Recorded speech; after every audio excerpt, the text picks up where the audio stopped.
발생이 되고, 그리고 그 에너지 투자의 한 70% 이상이 정부 정책과 직간접적으로 관련이 되어 있기 때문에 우리가 이왕에 대규모 재정 투자를 할 때 에너지 전환에 투자를 하게 되면 이게 중장기적으로 경제 회복과 탈탄소화를 동시에 달성할 수 있는 대안이다라고 해서 그린 뉴딜에서 에너지 전환에 대한 투자가 굉장히 강조가 많이 되고 있고, 우리나라도 작년에 한국판 뉴딜을 발표를 했고 그 세 개 축 안에 하나로 그린 뉴딜이 들어가 있고요. 또 올해 7월에는 한국판 뉴딜 2.0을 발표를 하면서 그린 뉴딜 국비 투자 규모가 좀 확대가 됐습니다.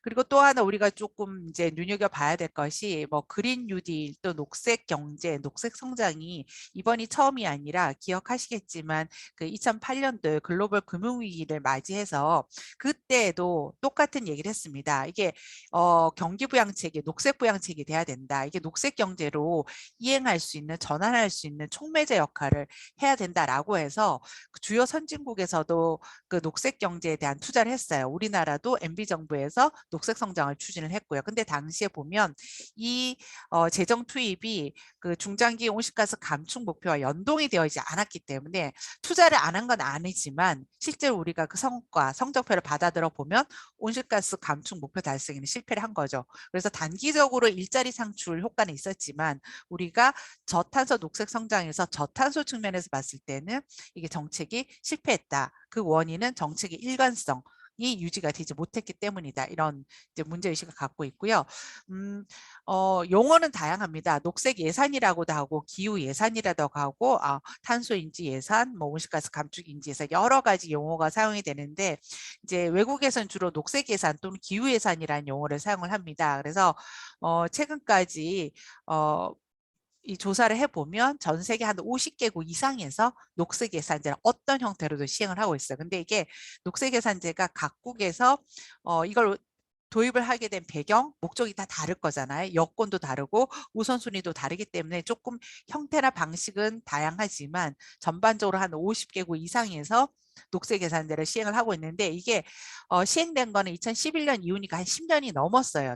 그 도입된 거는. 근데 최근 들어서 이렇게 막 또 관심이 증가를 하고 있는 건 아까 제가 말씀드린 그린 뉴딜이나 탄소 중립, 기후 위기에 대한 인식에서 비롯됐다고 보시면 될 것 같고, 그래서 대표적으로 이유가 이제 코로나19 경제 회복 정책과 연계해서 이게 자금을 지원하는데 환경 지출이 37% 이상인 계획에 대해서만 지원하겠다라고 조건을 붙이기도 했고, 최근에 이제 EU에서 각국의 녹색 예산제 적용과 도입을 위해서 인력 훈련 프로그램을 제공을 하고 있습니다. 이게 왜냐하면 좀 이따 말씀드리겠지만 그 기후예산, 녹색예산의 이제 핵심은 어떤 예산 지출이 온실가스 감축에 도움이 되는지, 해가 되는지 분류를 해야 되잖아요. 그러니까 분류를 할 때 여러 가지 판단 기준들이 있고 우리가 자료가 풍부해서 쉽게 판단할 수 있는 것도 있지만 굉장히 애매모호해서 판단이 어려운 분들도 많아요. 그래서 약간의 이제 전문성이 필요로 하는 영역이기 때문에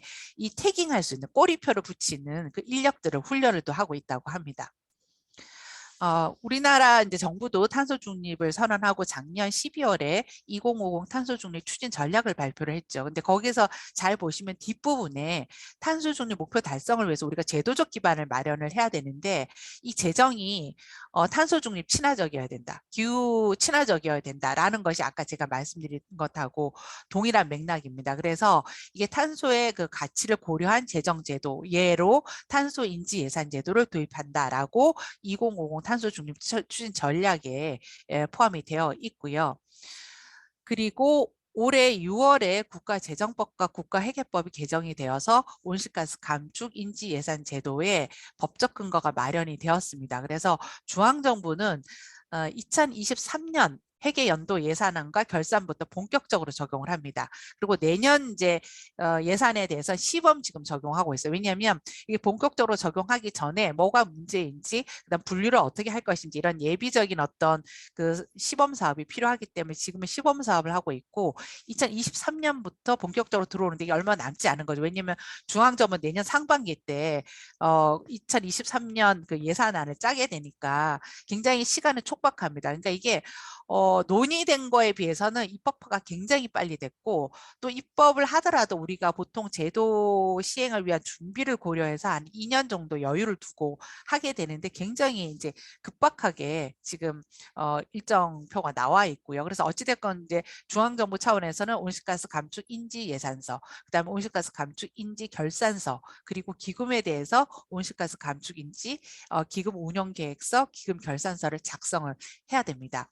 그리고 올해 9월에 이제 제정된 기후위기 대응을 위한 탄소중립 녹색성장 기본법에 보면 국가와 지방자치단체가 온실가스 감축 인지 예산 제도를 실시를 할 수 있다고 되어 있지만 앞에 보시는 관계법률에서 정하는 바에 따라 이렇게 되어 있어요. 그러니까 지방자치단체가 이 제도를 시행하려고 하면 지방재정법, 지방회계법, 지방자치단체 기금관리 기본법 이런 게 개정이 되어야 합니다. 그래서 국회에 여러 이제 법률들이 지금 안이 올라왔습니다. 그러니까 가장 먼저 그 법률 개정안을 발의한 분은 허영 의원님인데 그때 당시에는 기후변화 인지 예산 제도라는 용어를 썼는데 이제 중앙정부 차원에서 온실가스 감축 인지 예산 이란 용어를 사용하니까 이제 그것과 유사한 용어로 이제 입법 발의안이 좀 올라와 있고요.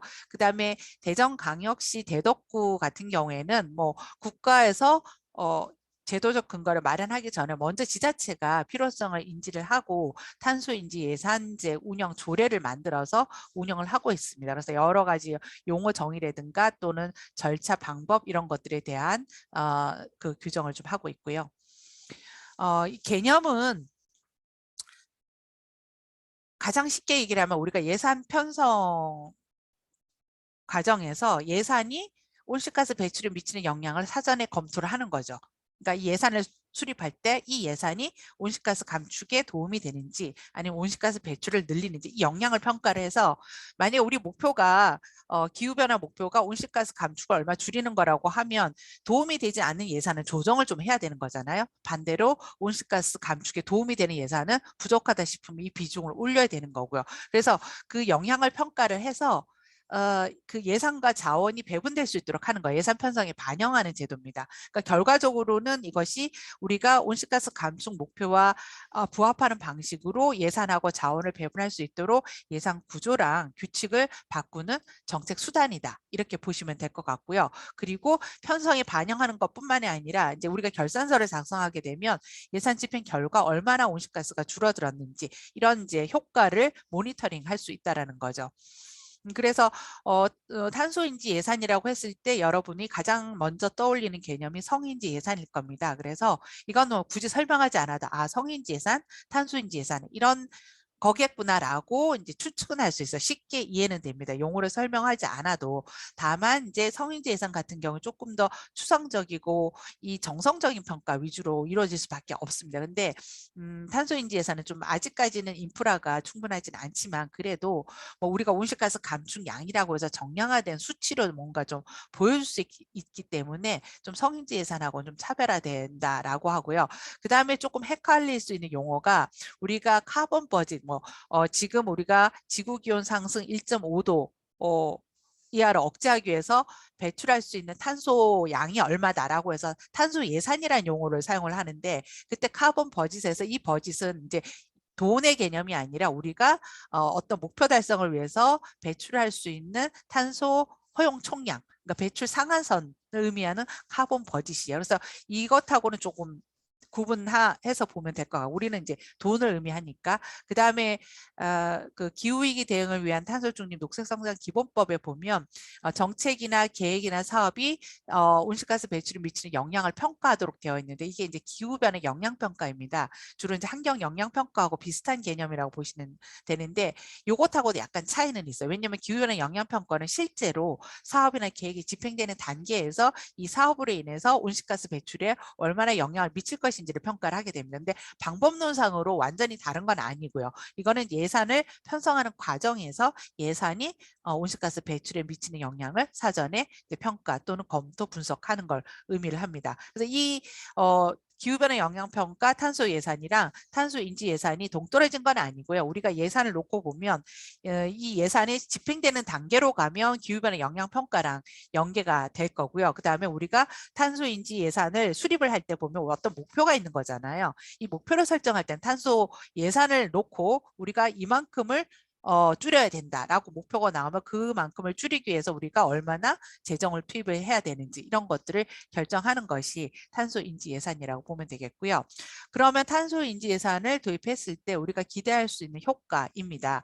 그러니까 뭐 가장 잘 이해하시겠지만 우리가 실제로 이 예산을 통해서 기후변화 목표 달성을 할 수 있는지 아닌지 그 갭이 있다면 얼마나 큰지 그러면 그 갭을 줄여야 되니까 예산 계획이나 배분을 할 수 있는 근거를 제시하고 정보를 제공할 수 있다는 겁니다. 그러니까 사실 돈으로 얘기하는 게 가장 확실하잖아요. 그래서 예산의 투명성과 정책의 신뢰성을 높이는 데도 기여를 할 수가 있습니다.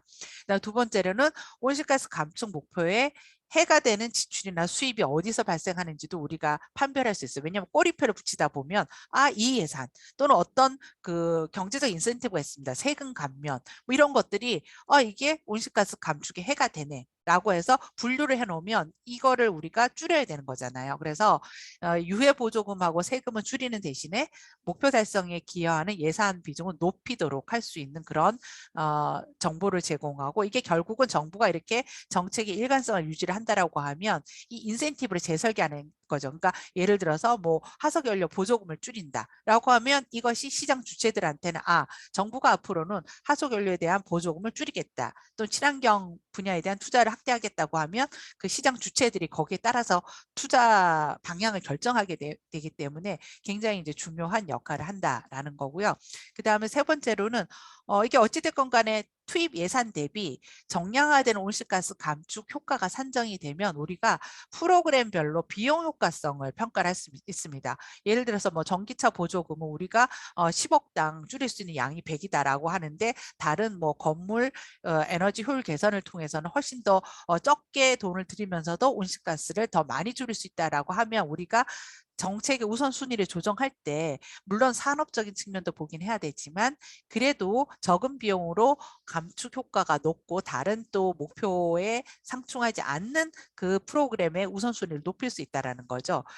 그러다 보면 우리가 이제 기후변화 목표 이행 모니터링을 촉진할 수 있고 또 보고 체계도 개선할 수 있습니다.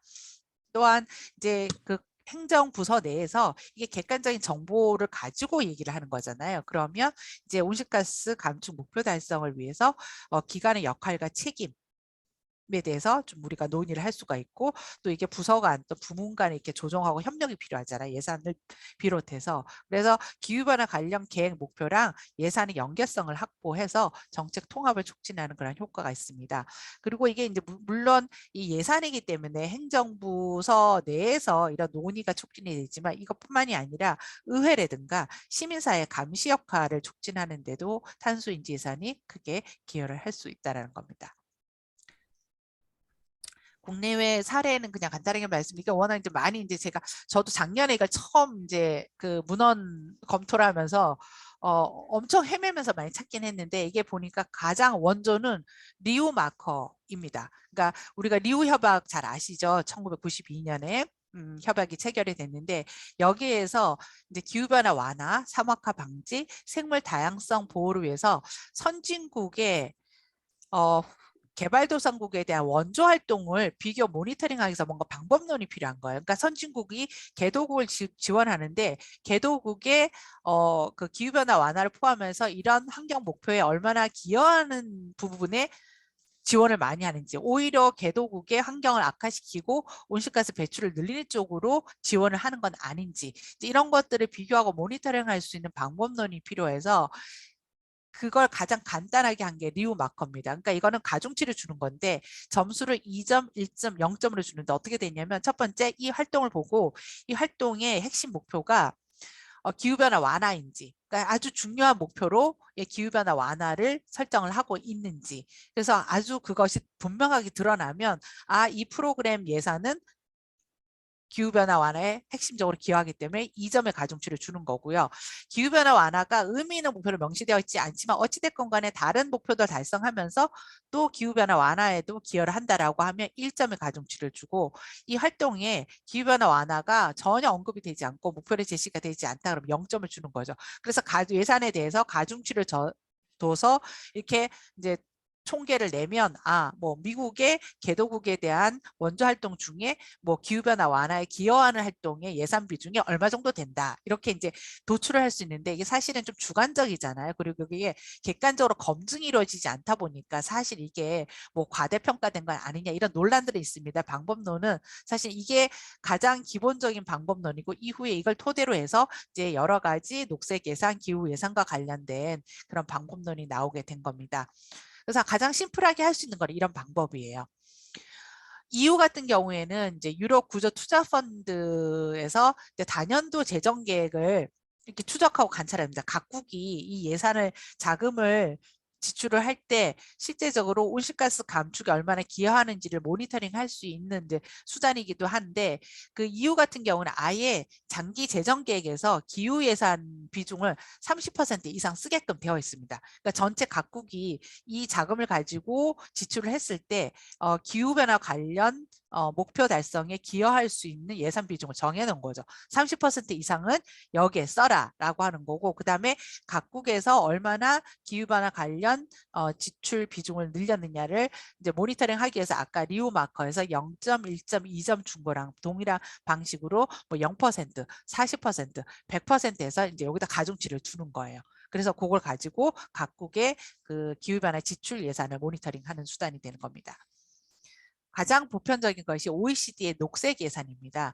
그러니까 OECD가 파리 협정 이후에 2017년에 녹색 예산에 대한 파리 협력을 시작했는데, 그 배경을 보면 우리가 파리 협정에 따라서 각국이 기후변화 대응 노력을 가속화해야 되는데, 이거를 촉진할 수 있는 수단이 무엇인가, 모니터링할 수 있는 수단이 무엇인가를 본 겁니다. 그러니까 왜냐하면 각국에서 하고 있는 예산 편성 지출 과정이 이 환경 목표, 기후변화 목표와 얼마나 정합성이 있는가를 평가하고 또 이거를 계산할 수 있는 툴을 만든 거예요. 그래서 약간 플랫폼 기능을 하는 겁니다. 우리가 이러이러한 방법론을 개발할 테니 각국이 그 방법론을 활용을 해서 적용을 해보는 거죠. 그래서 OECD 녹색 예산 프레임워크를 제시를 하고, 여기에 보면 방법론뿐만이 아니라 보고 체계나 거버넌스 이런 것들이 굉장히 좀 강조가 많이 되고 있습니다. 그래서 우리가 지금 녹색 예산, 기후 예산, 뭐 탄소 인지 예산 할 때 가장 첫 번째 단계가 태깅입니다. 이제 꼬리표 붙이는 거예요. 그래서 이 예산이 기후 변화 또 온실가스 배출에 어떤 영향을 미치는지를 이렇게 꼬리표를 붙이는 작업을 태깅이라고 하는데, 이거는 녹색 예산이나 기후 예산의 방법론의 하나예요. 그러니까 이게 모든 걸 다 해결하는 건 아니라는 겁니다. 그래서 일단 꼬리표를 붙이고, 그 다음에 이제 환경에 미친 영향 평가도 하고 탄소 가격제도 도입을 해야 되고, 녹색 관점에서 지출 이런 것들, 성과 지표 이런 것들 다 연계를 해야지 이 녹색 예산이 그 의도한 목적을 달성할 수 있다라는 거고요.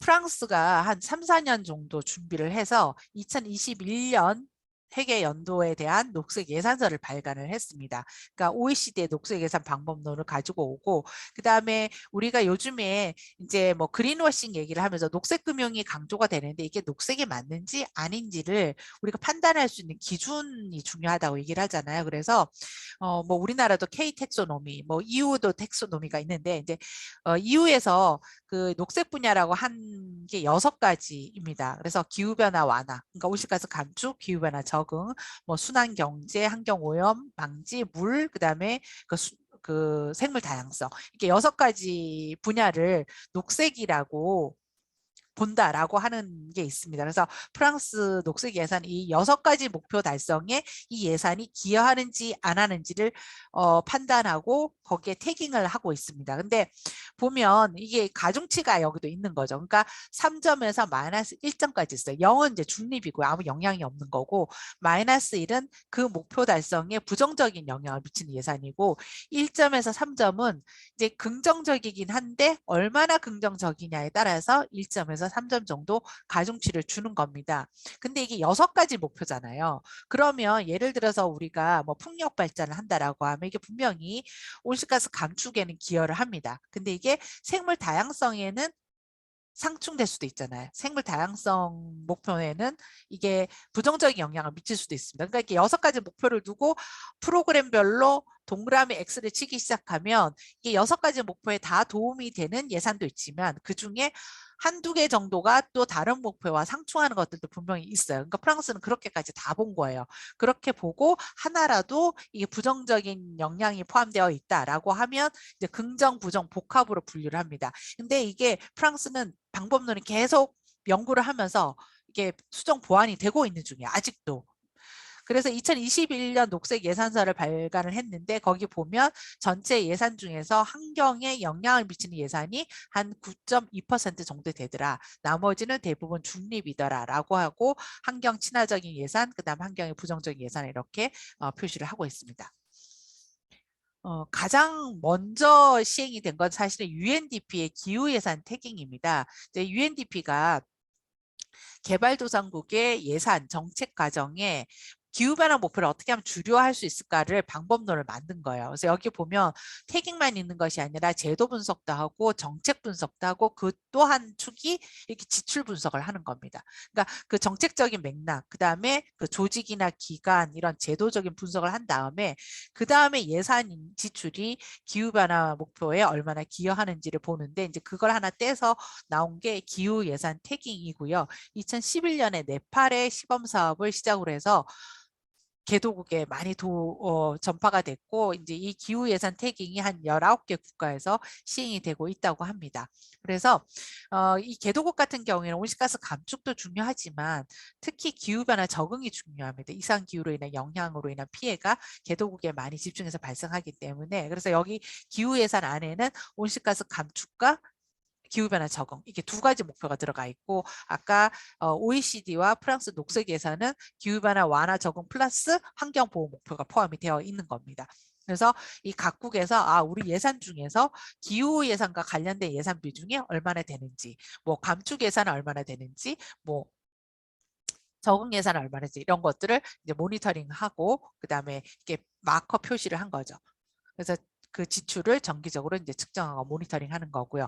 지금까지는 이제 국가 차원에서 적용했던 방법이고 이제 도시 차원에서는 오슬로시 기후 예산제가 가장 이제 많이 알려져 있고요. 최근에는 오슬로시 기후 예산제가 도시 차원으로도 많이 확산이 되고 있어요. 그러니까 오슬로시는 인구가 그렇게 규모가 크지 않다 보니까 조금 시행하는데 우리처럼 서울시 뭐 1,000만 이런 수준은 아니고 우리 기초지자체 수준보다도 이제 작은 도시니까 조금 이제 시행하기가 용이하고요. 그리고 여기도 마찬가지로 이제 2016년에 온실가스 감축 목표 달성을 위한 거버넌스 툴로 기후 예산제를 도입을 한 겁니다. 오슬로시 기후 예산제는 온실가스 감축에 초점을 좀 맞추고 있고요. 그다음에 여기는 가장 이제 확실하게 하는데 우리가 좀 이상적인 형태라고 하면 온실가스 감축 목표가 있고 올해 달성해야 되는 감축 목표가 있겠죠. 그러니까 이게 영국이 5년마다 뭐 카본 버짓, 아까 제가 말씀드린 탄소 예산을 설정을 하잖아요. 근데 여기도 마찬가지로 우리가 줄여야 할 탄소 감축 목표가 있고 그러면 탄소 감축량이 올해 뭐 10만 톤을 줄여야 된다라고 하면 이 목표가 있고 그다음에 이제 예산에 의해서 줄일 수 있는 온실가스 감축량을 다 산정을 하게 되면 예산을 통해서 우리가 10만 톤을 원래 줄여야 되는데 지금 9만 톤밖에 안 된다. 만 톤이 부족하다라고 하면 어찌됐건 간에 기존 그 예산 사업 중에서 좀 이렇게 비용 효과성이 높은 그 예산 사업의 비중을 높이거나 아니면 이것만 갖고는 안 되니까 우리가 조금 새로운 사업들을 발굴을 해야 돼서 그 예산을 좀 책정을 하고 이걸 통해서 모자라는 그 감축량을 달성하거나 이렇게 예산이랑 감축 목표랑 연동이 되어 있는 겁니다. 그리고 각 부서가 책임을 지고 이걸 다 관리를 해요. 그래서 굉장히 어떻게 보면 우리가 좀 이렇게 이상적인 형태의 기후예산제라고 이렇게 보시면 될 것 같습니다. 이 해외 사례를 보면 이 도입 목적하고 적용 범위가 각국 상황과 필요에 따라서 굉장히 다양합니다. 그래서 목표도 6개를 보는 경우도 있고 온실가스 감축만 목표를 하는 경우도 있고요. 그리고 두 번째로는 이 방법론 개발하고 시범 적용하고 그다음에 그것을 검증하는 과정에 상당한 노력을 투입을 하고 이걸 계속 지속적으로 수정 보완하고 있다라는 거고요. 세 번째로는 이게 우리가 탄소인지 예산의 효과성 제고를 위해서는 이 탄소인지 예산을 뒷받침하는 여러 가지 정책 수단이 좀 보완적으로 활용이 되어야 되고 특히 중요한 건 모니터링하고 보고 체계입니다. 그러니까 우리가 일단 뭐 효과를 산정을 했는데 이것이 얼마나 집행 단계에서 이루어지고 있는지 그리고 얼마의 감축 효과가 발생했는지에 대한 모니터링 보고 이 거버넌스가 굉장히 중요하고요.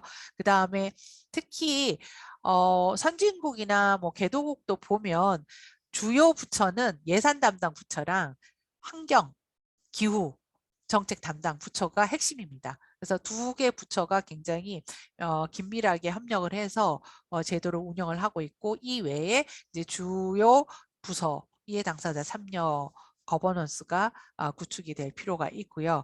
마지막으로는 이게 정말 정교하게 하려고 하면 엄청나게 예산, 또 인력, 노력 투입이 많이 돼요.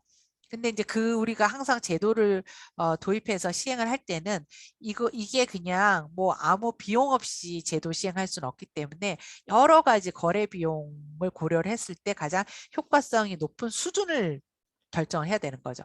그러니까 어느 수준에서 어느 정도의 어떤 우리가 기대 효과를 가지고 제도 설계를 하느냐에 따라서 이 제도를 구성하는 요소라든가 인프라 구축이라든가 이런 것들이 다 달라집니다. 그래서 우리나라 아직 진짜 초기 단계이기 때문에 아마 국가에서도 이게 온실가스 감축 인지 예산이 사실 감축 예산만 보라고 한 건 아니잖아요. 이게 온실가스 감축을 유도하는 방향으로 예산을 편성하자는 건데 지금 워낙 준비가 많이 안 된 상태에서 제도를 운영하다 보니까 일단은 2013년부터 적용되는 것도 감축 예산을 중심으로 감축 예산서를 작성하겠다는 겁니다.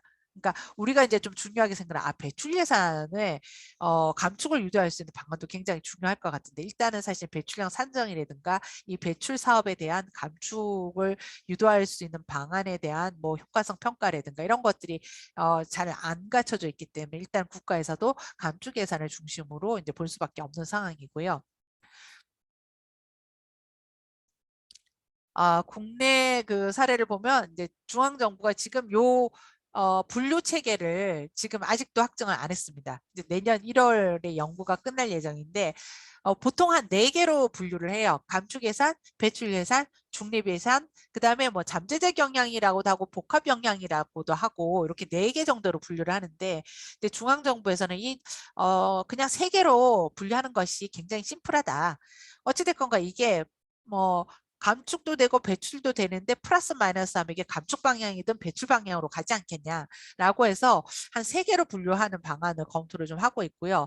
서울 같은 경우에는 이제 감축, 배출, 중립, 혼합. 저희도 감축, 배출, 복합 영향, 중립.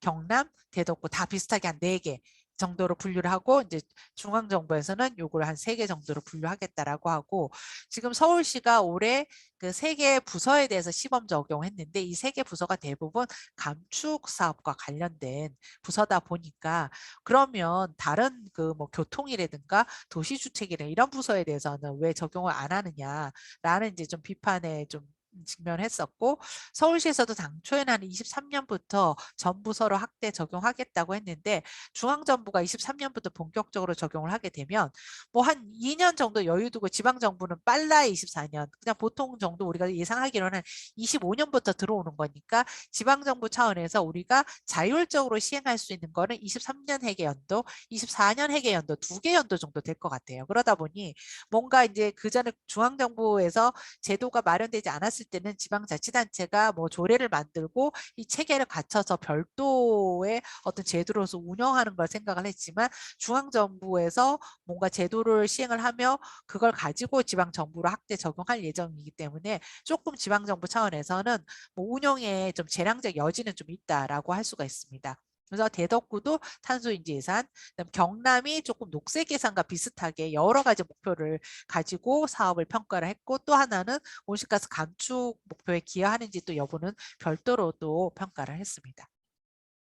예, 그래서 서울시 기후예산제는 이렇게 4가지 유형으로 사업을 분류를 하고 기후예산서를 작성을 했습니다. 그래서 작성 양식은 오른쪽과 비슷하고요. 그리고 3개 부서에서 작성한 기후예산서를 보니 112만 톤의 감축이 예상이 된다. 그러니까 각 부서가 요 사업에 대해서 이렇게 작성을 하고 감축량을 산정해서 이걸 다 모아서 이제 기후예산서를 작성을 하고 이걸 예산부서에 제출까지는 했어요. 근데 우리가 원래 의도하는 거는 예산 요구서를 예산부서에 내잖아요. 그러면 예산부서가 각 부서에서 제출한 걸 받아서 예산을 조정합니다. 근데 이제 탄소인지 예산, 기후예산제도 그 예산 조정 과정에 들어가야 이 온실가스 감축을 위해서 이 예산이 더 필요하다고 하면 예산 조정에 반영을 해서 이게 예산이 뭔가 바뀌어야 되는데 지금 서울시도 기후예산서를 예산부서에 제출은 했지만 조정까지는 이루어지지 않은 거죠. 이제 그런 상황이라는 거고요. 경기도 탄소인지 예산 도입 배경 및 목적은 저희는 이제 온실가스 배출이 계속 늘어나고 그다음 전국에서 또 온실가스 배출량도 가장 많고 또 우리가 개발 역량이 높아서 뭔가 인프라가 다 건설되고 난 다음에 뭐 감축을 어떻게 할 것인지를 고민하는 것보다는 계획을 하는 단계, 예산을 편성하는 단계부터 조금 온실가스 감축 방안을 고려하도록 하는 그런 사전 예방적인 접근이 중요하고 그다음에 도정의 이제 온실가스 감축을 비롯한 기후변화 정책 우선순위가 높지 않다 보니까 이 기후변화를 주류하는 수단이 무엇일까 또 사전 예방적인 접근이 무엇일까라고 고민을 하면서 이제 그린 뉴딜 계획을 논의할 때 이걸 제안을 해서 받아들여진 거고요. 그래서 이제 도정 전반에 기후변화를 좀 주류하는 것 그리고 모든 정책과 예산이 온실가스 감축 목표와 좀 연동하는 시스템을 구축해서 우리가 보면 그 탈탄소, 저탄소 투자를 해야 되는데 새로운 재원이 필요할 수도 있습니다. 추가적인 재원이 필요할 수도 있지만 또 기존의 예산들을 잘 리모델링하면 필요 없는 예산은 줄이고 이 부분에 대한 예산은 비중을 늘려가는 거죠. 그래서 예산이 이제 그린 리모델링을 하는데 그걸 통해서 예산 배분의 효율성 또 정책의 효과성을 높이는 수단으로 제안을 했고 그리고 이게 초기 단계이기 때문에 온실가스 감축에다가 초점을 맞춘 거고요. 그리고 핵에는 이제 일반 핵의 특별핵의 기금에 대해서 세부 사업 기준으로 작성하게 되어 있습니다. 그래서 여러분들이 예산 그 지침이 쭉 나오거든요. 그거 한번 보시면 이렇게 구분이 되어 있습니다. 세출 예산이 이렇게 3가지로 크게 구분이 되는데 행정운영 경비는 재무활동비는 그냥 통상적인 그 지출이에요. 그리고 우리가 이제 볼 게 뭐 프로그램, 사업, 계획 이런 것들은 다 정책 사업비에 포함이 되어 있습니다. 그래서 저희도 이걸 분류를 할 때 행정운영 경비는 재무활동비도 들여다보면 다 분류를 좀 할 수 있지만 대부분이 중립이라고 판단을 하고 이건 따로 분석을 하지 않았고요. 정책 사업비 중심으로 이제 분석을 한 겁니다. 그래서 정책 사업비에 이런 예산들이 들어가 있고 그다음에 사업하고 예산 구조를 보면 뭐 최상위 그다음에 우리가 뭐 정책 사업이 있고 그다음에 단위 사업이 있고 세부 사업이 있고 막 이렇게 내려와요. 그래서 우리가 분석하는 수준은 세부 사업입니다. 세부 사업 수준으로 이제 분석을 하는 거고 이런 걸 좀 볼 필요가 있고 경기도가 이제 작년에 그린 뉴딜 정책을 논의를 하면서 이걸 어떻게 도입을 할 것인가 이제 그런 그 자문회의도 좀 하고 그다음에 뭔가 적용하려면 방법론이 있어야 되잖아요. 그래서 경기도는 그때 이제 목표로 한 거는 각 부서에서 온실가스의 감축에 대한 인식을 높이고 그다음에 학습 역량을 높이고 이런 차원이었어요. 그래서 좀 체크리스트를 작성하도록 하자라고 했었거든요. 그래서 그 체크리스트를 작성을 하려고 하면 체크리스트를 개발을 해야 되는데 그게 지금 없는 겁니다. 그래서 시범 적용을 해서 경기도가 처음으로 이제 체크리스트를 만든 거죠. 만들어서 이걸 사업 부서에 주고 사업 부서가 체크리스트를 작성을 하면 그걸 받아서 전문가들이 검토 의견을 주고 그 검토 의견을 부서에다가 전달을 하고 그럼 이제 부서에서 우리가 고려하지 못했던 감축 방안이 있구나. 이건 반영할 수 있겠네. 지금 우리는 이런 거 반영 못해요. 라고 해서 이제 모니터링을 한 거죠. 그 2020년 시범 사업은 올해 2월에 모니터링을 해서 결과가 발표됐고 그 다음에 올해 4월부터 이제 최근 12월까지 경기도 탄소인지 예산 도입 가이드라인 개발 연구 용역을 저희가 했고요. 이 과정에서 작년 시범 사업을 좀 확대해서 지금 이제 부서에 체크리스트를 작성하도록 하고 우리가 전문가 검토해서 부서에 이제 전달한 상태입니다. 그래서 2020년에는 예산 사업이 많은데 이 중에서 한 10억 원 이상 자본 보조 사업 사업을 대상으로 한 겁니다. 이게 뭐냐면 보통 인프라 사업이에요.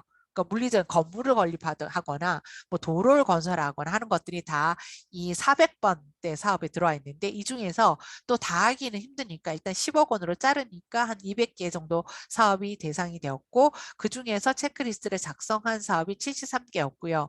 그래서 아까 말씀드린 절차를 통해서 사업부서에 전달을 했고 모니터링을 하니까 그 당시에 작성할 때는 73개였는데 이게 예산 조정 과정에서 빠진 사업들도 있어서 최종적으로는 63개 사업이 해당이 되었고 이 중에서 26개 사업에서 좀 우리가 감축이 가능하다라고 해서 산정을 해보니까 한 18,400톤 정도 감축 효과가 기대가 되었습니다. 그래서 양은 사실 많지는 않은데요. 저희가 이 모니터링을 하면서 여러 가지 좀 시사점을 얻을 수 있었습니다. 공무원들도 이게 전문가 의견이 다 맞는 게 아니다. 뭐 이런 얘기도 해요. 왜냐하면 우리가 벌써 이건 국비부조 사업이기 때문에 우리가 바꿀 수가 없다. 그다음 CC 설계 다 끝났다.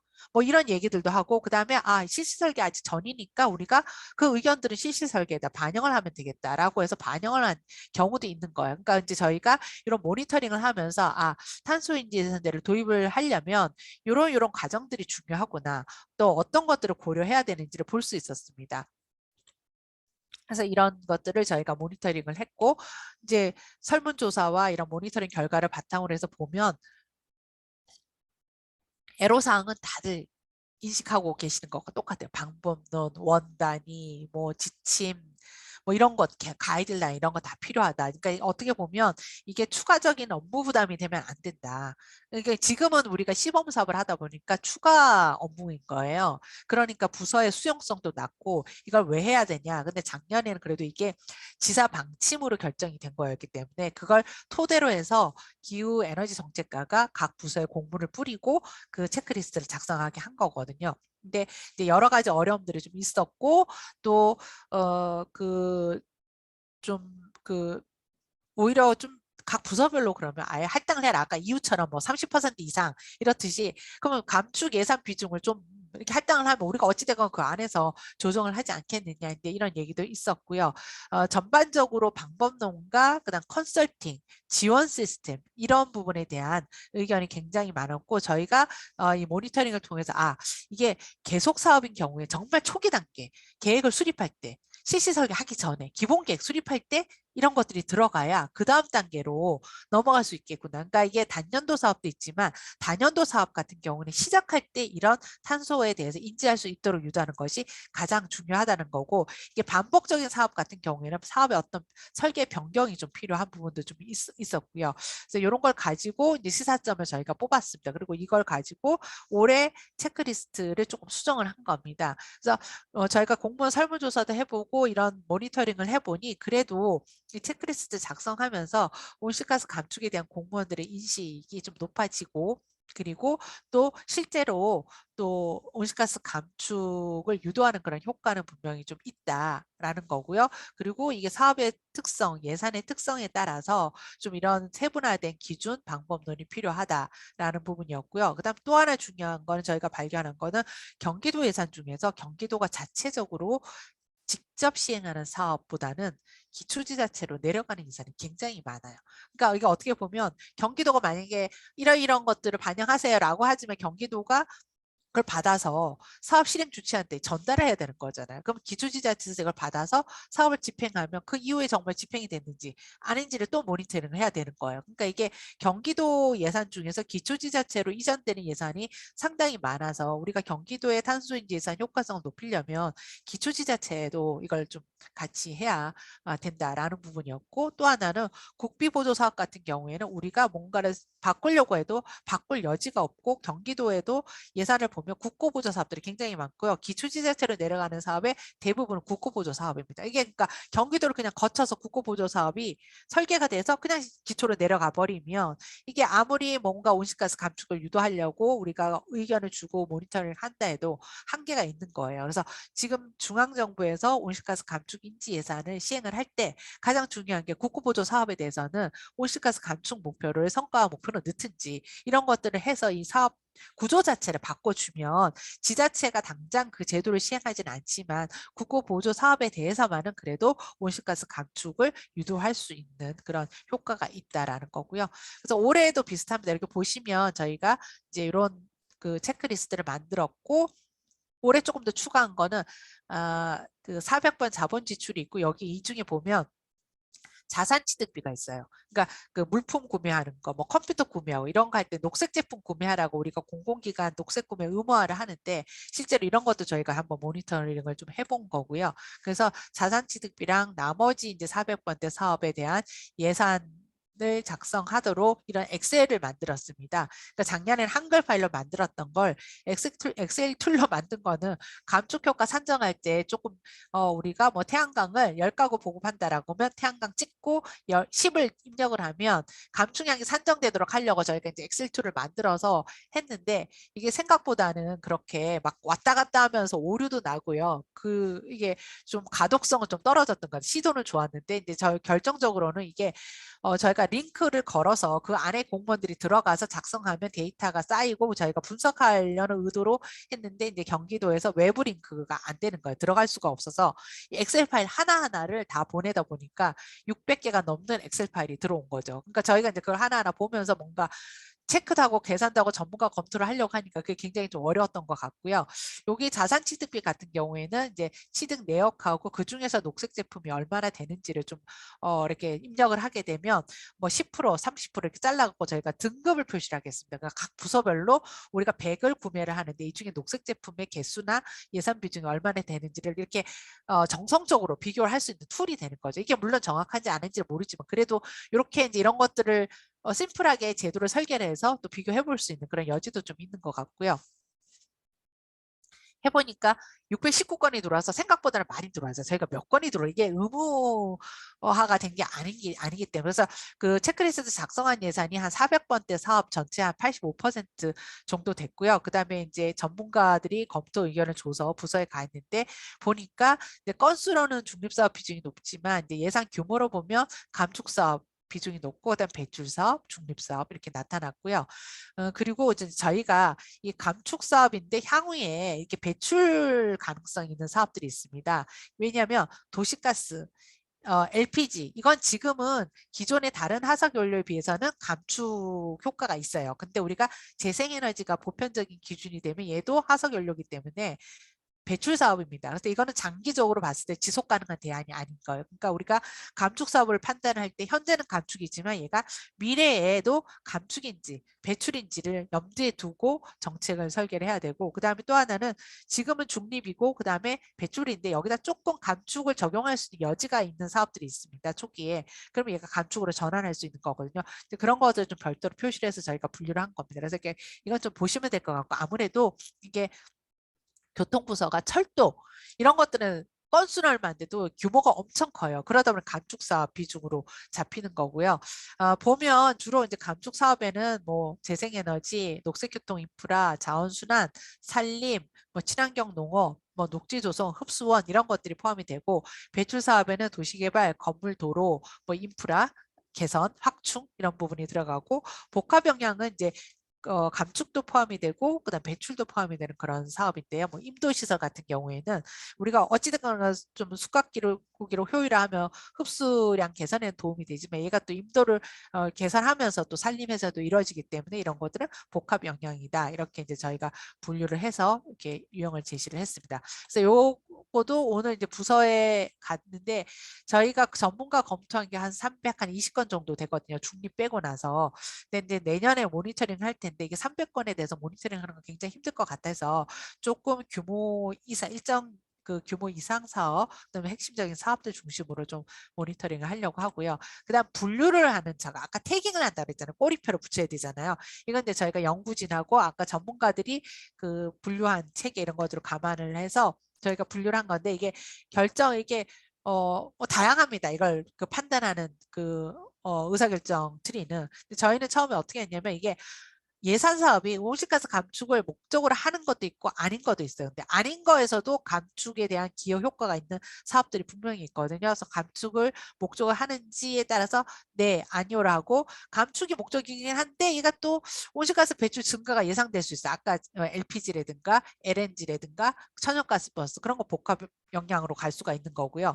그다음에 이제 감축 에 기여를 하게 되면 감축 사업 그리고 감축을 목적으로 하지 않지만 감축에 기여하는지 아닌지 여부에 따라 가지고 또 온실가스 배출 증가가 되는지 예상에 따라서 복합 영향, 감축, 배출, 중립 이렇게 이제 분류를 쭉쭉쭉 따라가게 하고 요걸 좀 만든 겁니다. 그래서 감축이라고 하면 여러분들이 생각하시듯이 여기서 직접하고 간접을 나눈 건 아까 감축을 목적으로 하느냐 아니냐에 따라서 직접 간접으로 나누고요.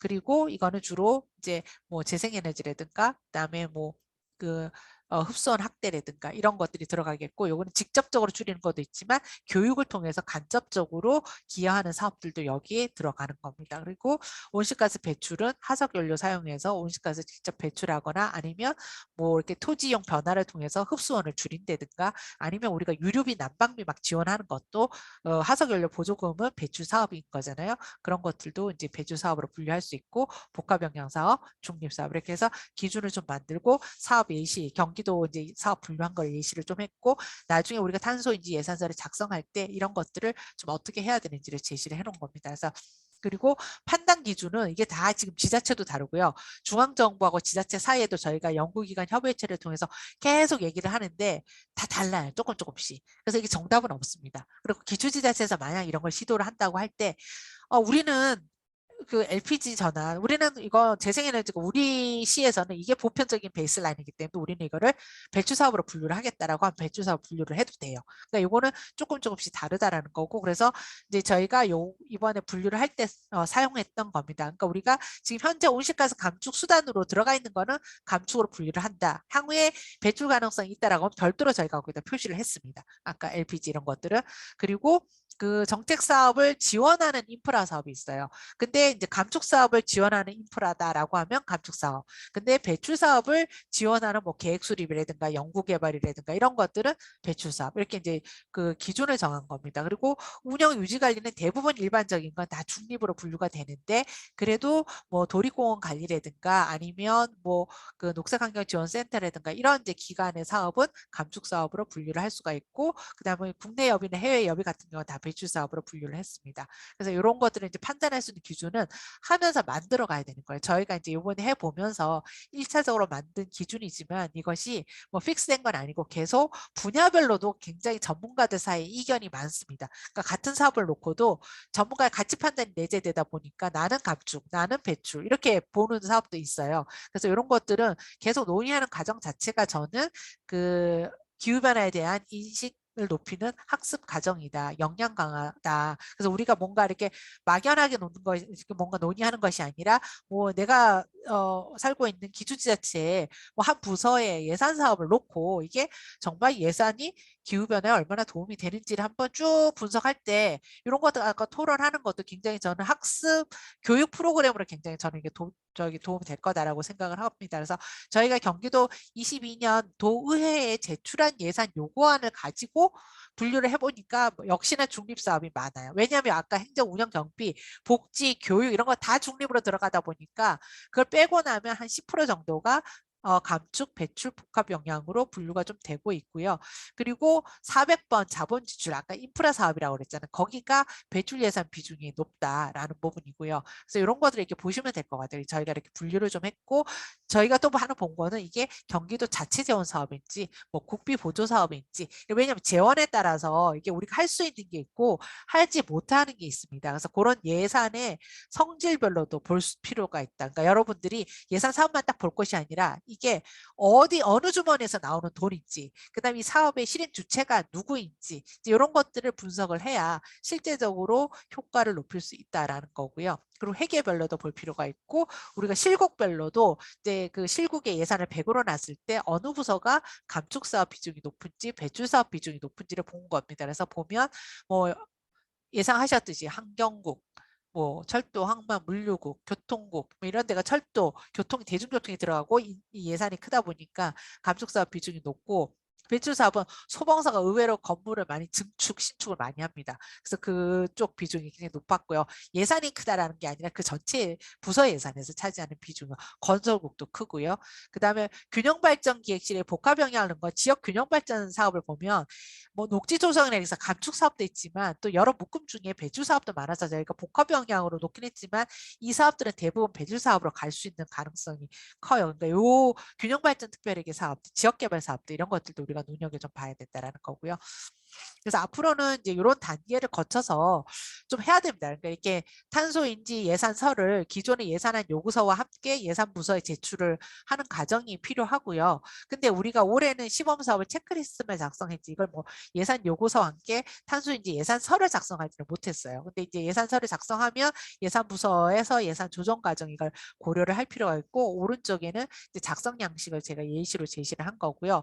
이 운영체계는 탄소인지 예산서가 있고 결산서가 있는데 결산서는 아직 뭐 제도적 기반이 없고요. 그 다음에 의회에 제출하기에도 제도적 기반이 없는 상황에서 어렵다. 그러니까 최소한 목표는 예산부서에 탄소인지 예산서까지 제출하는 형태로는 가야 되지 않겠느냐라고 해서 저희가 이렇게 좀 제시를 했고 주체별 역할을 보면 행정부서 내에서는 예산 담당관이나 환경국이 굉장히 중요한 역할을 하게 될 거고요. 그 다음에 이제 제안한 거는 부서가 체크리스트나 예산서를 작성할 때 이게 좀 굉장히 이렇게 전문가 지원이나 이런 컨설팅이 필요합니다. 그래서 탄소인지 예산, 뭐 민간 협의체, 그러니까 경기도 탄소인지 예산 민간 협의체라는 이름으로 다양한 이제 전문가 시민사회가 좀 그리고 행정부서가 이렇게 같이 논의할 수 있는 구조를 좀 만들어야 된다라는 거고 조례가 만들어지면 온실가스 감축 인지 예산위원회가 되겠죠. 그다음 경기도의회 역할도 필요하고요. 그다음에 시민사회 역할도 필요하고 만약에 경기도가 행정부서에서 이 업무를 하기가 힘들다라고 하면 이걸 외부의 전문기관한테 위탁할 수도 있죠. 그러니까 우리가 성인지 예산은 그 여성가족연구원이나 이런 쪽에서 계속 컨설팅, 교육 이런 걸 다 하거든요. 그래서 이제 그런 지원 시스템이 필요하다는 거고 그래서 교육 컨설팅 역량 강화가 공무원도 필요하고요. 공무원이 이제 그냥 온실가스는 어디서 배출이 되고요. 이거는 이렇게 감축량을 산정하고가 아니라 우리가 예산 사업이 있잖아요. 그리고 분류를 좀 해놨잖아요. 그리고 애매한 사업도 있으니까 각 부서에서 주요 예산 사업을 가지고 논의를 하게 되면 훨씬 효과적일 수 있다라는 거고 전문가들도 이 입장 정리가 필요하다. 전문가들도 의견이 갈리는 부분에 대해서는 부서가 혼란스러워하니까 이 전문가 역량 강화도 필요하고 분야별로 검토 기준 세분화 필요하고 저는 주민참여 예산제 연계해서 경기도에서도 또 주민탄소인지 예산제 시범 사업들을 좀 할 수가 있겠다. 시군하고도 연계해서 하고 저는 기후위기 비상행동에서도 또 이런 것들을 한번 논의해 보는 과정이 굉장히 중요하고 이런 교육 사업을 좀 경기도가 지원하는 방안 걸 제시를 했습니다. 이거는 뭐 활용 방안입니다. 이렇게 보시면 될 것 같고요. 이것도 제가 만약에 경기도가 조례를 만든다고 하면 이제 경기도 탄소중립 기본조례 제정할 때 근거를 두고 그 다음에 그 경기도 온실가스 감축 인지 예산제 운영 조례는 이러이러한 내용들이 좀 담겨야 된다라고 제안을 한 거고요. 그 다음에 의회 예산정책위원회 구성 운영, 결산 검사위원을 할 때 좀 이런 분야의 전문가가 참여할 수 있도록 하고 최소한으로 경기도가 예산 편성 지침 안에 이 탄소인지산이 들어가지 않으면 사실 각 부서에서 이거를 이렇게 적극적으로 참여해서 하기가 어려워요. 근데 올해도 좀 해보려고 했지만 이게 법적 근거가 없으니까 뭐 예산부서에서는 내거 하기도 바쁜데 뭐 추가적으로 성인지 예산도 이 안에 들어가 있잖아요. 그러다 보니까 굉장히 좀 소극적이어서 이런 부분이 필요하고 저희는 이제 좀 단계적으로 가야 된다라는 걸 제안을 하고 있습니다. 그리고 좀 부서가 이거 뭔가 페널티를 주는 게 아니라 조금이라도 개선의 여지가 있고 내가 정책 성과 지표에도 좀 반영을 하거나 기존의 어떤 사업들을 내용을 좀 바꿀 수도 있잖아. 이런 게 좀 이게 윈윈이네라고 하면 그런 것들을 평가해서 좀 인센티브를 주는 방안 중심으로 가야 된다라는 거고 제가 경기도에는 그러면 모든 사업을 하지 말고 어떤 사업에 대해서 좀 중점적으로 탄소인지 예산서를 작성할 것인가를 제안을 했습니다. 그래서 보시다시피 지방재정 투자심사를 거쳐서 오는 경우에는 투자심사 단계에서 이런 것들을 적용할 수 있기 때문에 지방재정 투자심사 대상 사업이랑 400번 자본지출 사업들 중에서 한 5억 원 이상을 잘라보니까 한 400건 조금 더 돼요. 중립사업 빼고 나면. 근데 예산 규모도 크고 그래서 이제 그런 사업 중심으로 저희가 좀 제안을 하려고 하고 있고 앞으로는 좀 뭐 국가 차원, 그다음 기초지자체, 그리고 또 이게 성과 지표가 이게 세부 사업 단위가 아니라 단위 사업별로 성과 지표가 만들어져요. 근데 저희는 세부 사업별로 이거 평가를 하다 보니까 이 성과 지표가 사실 연동이 이게 바뀌어야 이쪽 내용이 좀 바뀌는 거잖아요. 단위 사업에서 지표로 들어가지 않으면 아무리 이쪽 세부 사업을 검토해갖고 뭘 바꾸려도 안 되는 거예요. 그러니까 아마 성인 예산도 비슷한 문제 의식이 있는 것 같더라고. 거기서도 세부 사업 기준으로 뭔가를 계속 하는데 이 성과 지표나 목표는 안 바뀌는 거예요. 그래서 이거를 어떻게 연동할 것인가 이제 이런 것들은 우리가 좀 차츰차츰 이 제도를 시행하고 적용하면서 계속 지속적으로 수정하고 보완해 나가야 하는 과정이다. 이렇게 이해를 하시면 될 것 같습니다. 예, 이상으로 긴 시간 발표 들어주셔서 감사합니다. 마치도록 하겠습니다. 네. 네, 고맙습니다. 아주 장시간 무려 55분 정도 발표를 해주셨는데요. 혹시 질문이 있으신 분 있으신가요? 질문 있으신 분 의사 표현을 해주시면 좋겠습니다. 이게 어려워가지고 근데 이렇게 어려워 보이지만 실제로 한번 예산서를 들여다보고 그 사업 설명서를 저희가 이번에 하면서 사업 설명서를 정말 엄청나게 봤거든요.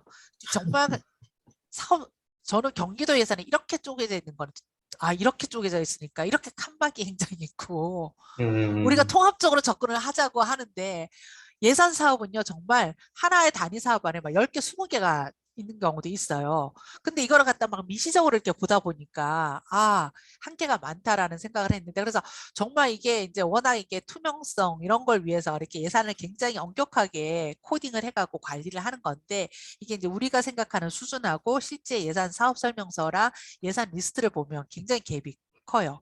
그래서 근데 이제 우리가 예산을 좀 이해를 하면 훨씬 더 효과적으로 온실가스 감축을 위한 정책 제안을 할 때 좀 도움이 될 수 있을 것 같고 그래서 예산 사업 설명서나 지침서나 이런 것들 한번 구조나 이런 것들을 뭐 나라살림연구소 이런 데서 많이 하시잖아요. 그런 분석들을. 그래서 오히려 저도 조금 한번 예산 왜냐면 주민참여 예산이나 이런 것들 할 때 조금씩은 좀 들여다보고 해야 되는 거니까 그런 것들도 좀 필요하겠다 싶은 생각이 들었어요.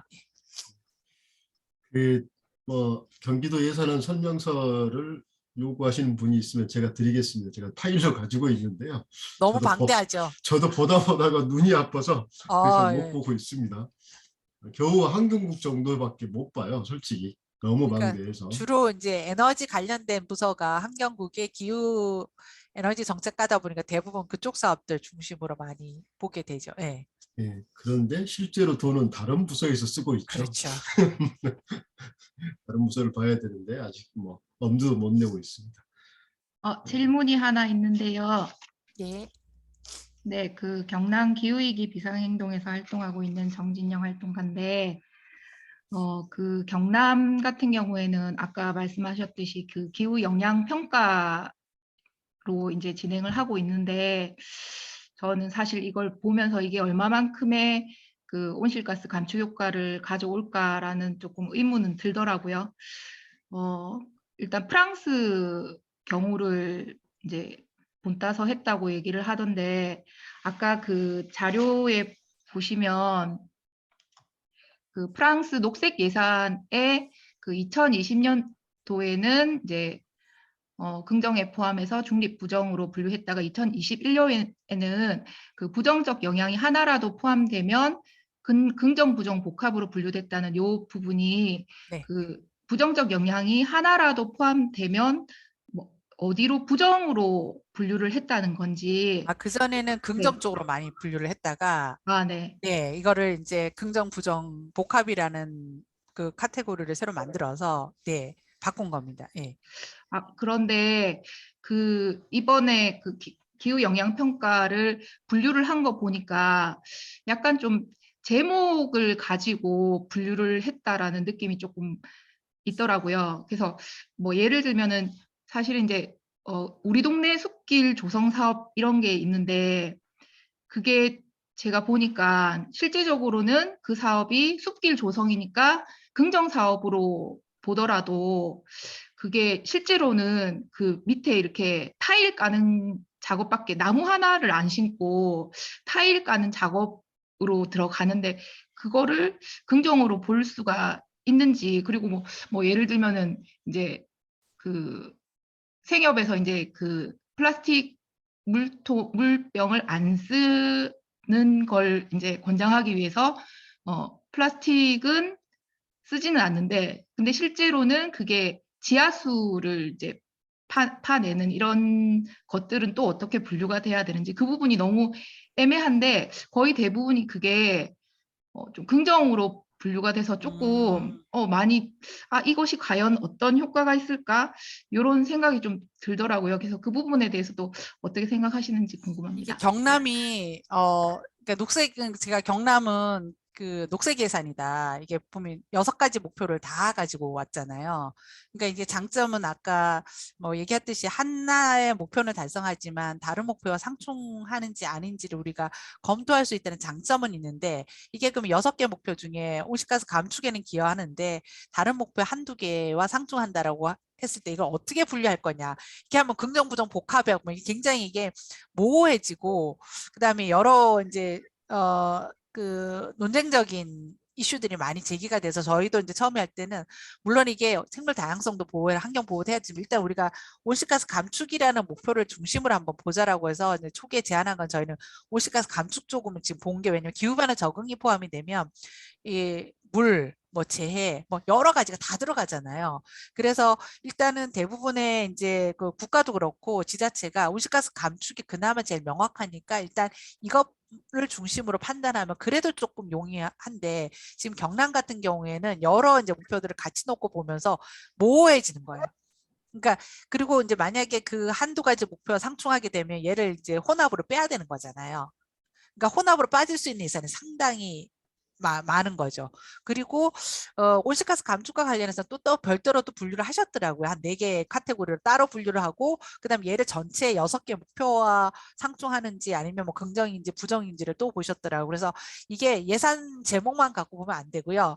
저희도 이제 판단할 때 제목을 보고 이 안에 사업 내용 가면 사업 내용이 전혀 다른 경우들이 있어요. 그리고 실제로 예산이 지출된 항목 자체가 다른 항목으로 지출이 되는 경우가 많아요. 그래서 저도 처음에 이게 분류를 또 사업 설명서를 보고 분류를 했다가 나중에 또 다시 스크린하면서 이게 왜 내가 이걸 분류를 했지, 사업 설명서를 들어가 보면 이래서 이렇게 분류가 됐구나라는 부분이에요. 그래서 아마 경남 같은 경우는 이제 그 연구진하고 해당 부서 공무원이 그걸 다 분류를 했다 하더라고요. 그래서 반반 정도 나눠가지고 그 과정에서 조금 이제 여러 가지 목표를 고려하다 보니까 그런 문제점은 분명히 발생을 할 수밖에 없고, 제 생각에도 6가지 목표를 다 보는데 한두 개와 상충하면 이거는 복합 변경으로 들어갈 수밖에 없습니다, 사실. 그리고 근데 이제 만약에 우리가 우선순위를 뭘로 갖고 갈 거냐, 6개 목표 중에 만약에 온실가스 감축을 우리가 우선적인 목표로 갖고 간다라고 하면 사실 이걸 중심으로 판단을 하면 되는데, 이게 그냥 n분의 1로 6분의 1, 6분의 1, 6분의 6분의 1의 가중치를 갖고 있는